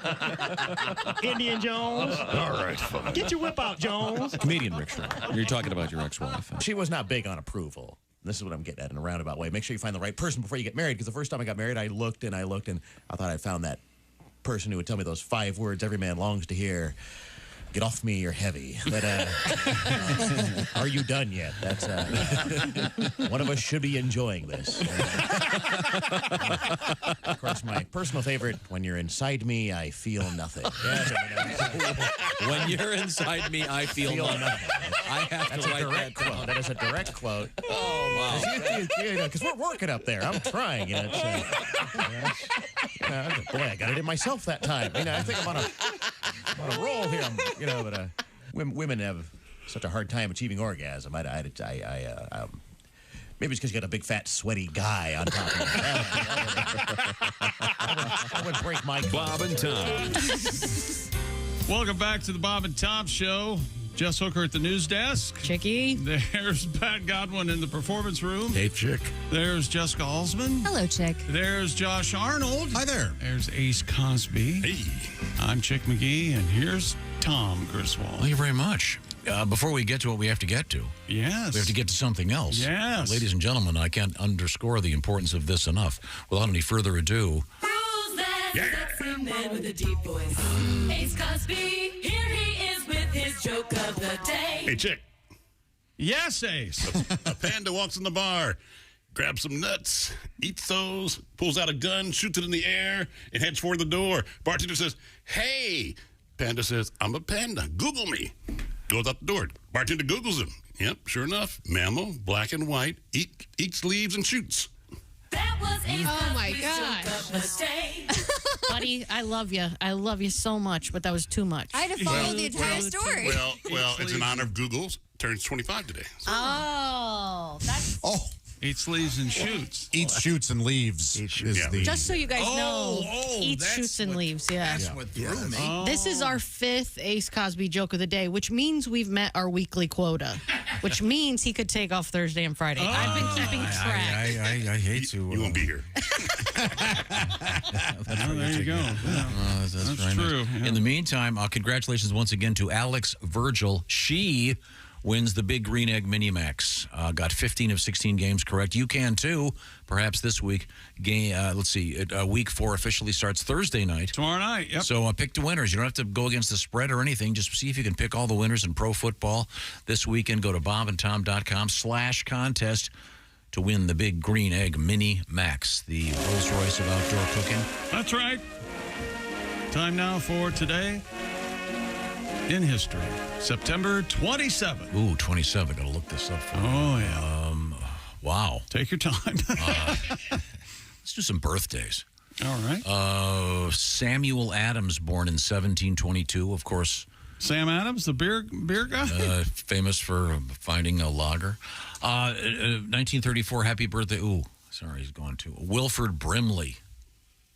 Is he around? No. Oh. Passed away recently. Oh. Diabetes. When he made that Cocoon movie, he was, I think, in his 50s. Mm-hmm. Yeah. He plays an older gent. Was he on a sitcom when we were kids or a show? He was on a movie, or I'm sorry, a TV show called Our House. There you go. That's what it was. Yeah. Famous for his mustache and for saying diabetes. And he did the oatmeal commercials. Yes, that's what it is. Quaker Oats. Yeah. It's the right thing to do. Okay, I'll send this one to Ms. Hooker. Yes. 1947, happy birthday to Marvin Lee Aday. Oh, yeah. He invented the bidet. That's exactly right. How about that? I'll name it after myself, but I'm not going to go all the way. I'm just going to go with a B day, not the A day. Better known as Meatloaf. Oh, I'm a big fan. I didn't know that was his real name. Don't let your meat loaf. The saddest documentary I've ever watched. Oh, but there's one out there about Meatloaf? Oh, so sad. Is it? Very talented. It starts with a plate of meatloaf and Broadway smashed potatoes, hands star. back. I didn't know that. He was in what's the music? Rocky Horror? Rocky Horror. Oh, okay. Absolutely, yeah. And you think about how theatrical those early songs are. Yeah.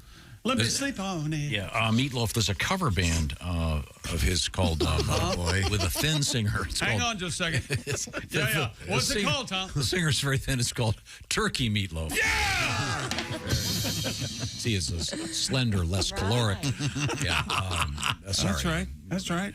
Turkey burgers are awful. We used to have turkey loaf for Thanksgiving. My grandma would make it. Really? Yeah. Or Well, buy it from maybe if it's full Turkey of burgers like beef anything fat. else. You get a good one. They're pretty good. I gotta know what you're doing.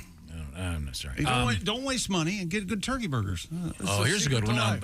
This one's still alive. Happy birthday to movie star, entrepreneur extraordinaire, born in 1972, Gwyneth Paltrow. And this one's still alive. And she's famous for those vagina-smelling birthday candles. Not birthday. Just candles. You don't put them on your birthday cake. Oh. That's interesting. You picked birthday out of all that. What's her birthday? That's sweet, sweet icing. Right. She has a candle called, what is it called? It's hers. I think it's called Smells like my vagina. Yeah. And it's her vagina. It's not anybody's. It's hers. Mm-hmm. Well, there you go. All right. Okay, happy birthday to, I'm learning a little bit about this guy, Lil Wayne. Yeah. Short for little. Wayne was born in 82, so he ain't that little anymore. Maybe it's time just to become Wayne. I think that should just be Lil Wayne and or whoever came first, Lil Jon or Lil Wayne. Okay. Those guys. There's a whole bunch of Lils out there. I tried. Lil Nas X. Yeah. Oh, yeah. Little John is, of course, from Sherwood Forest.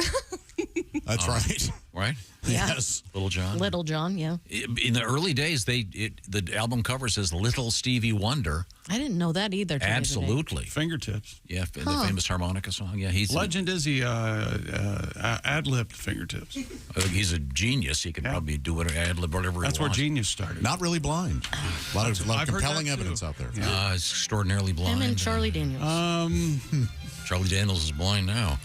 Oh, yeah. Pat Godwin, Jeff Oskay, Saturday night, Olympic Theater, Cedar Rapids, Iowa. On September 30th, we got to hear the Ohio players. We were all very excited.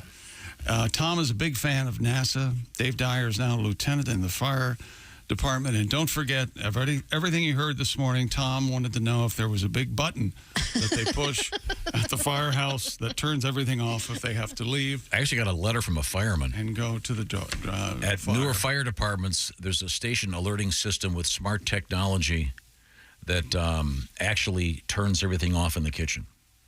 Ah, I think it's smart. It's a good idea. Yeah, because every once in a while you get that story about a firehouse burning down, and it's because a guy left the constant stew going.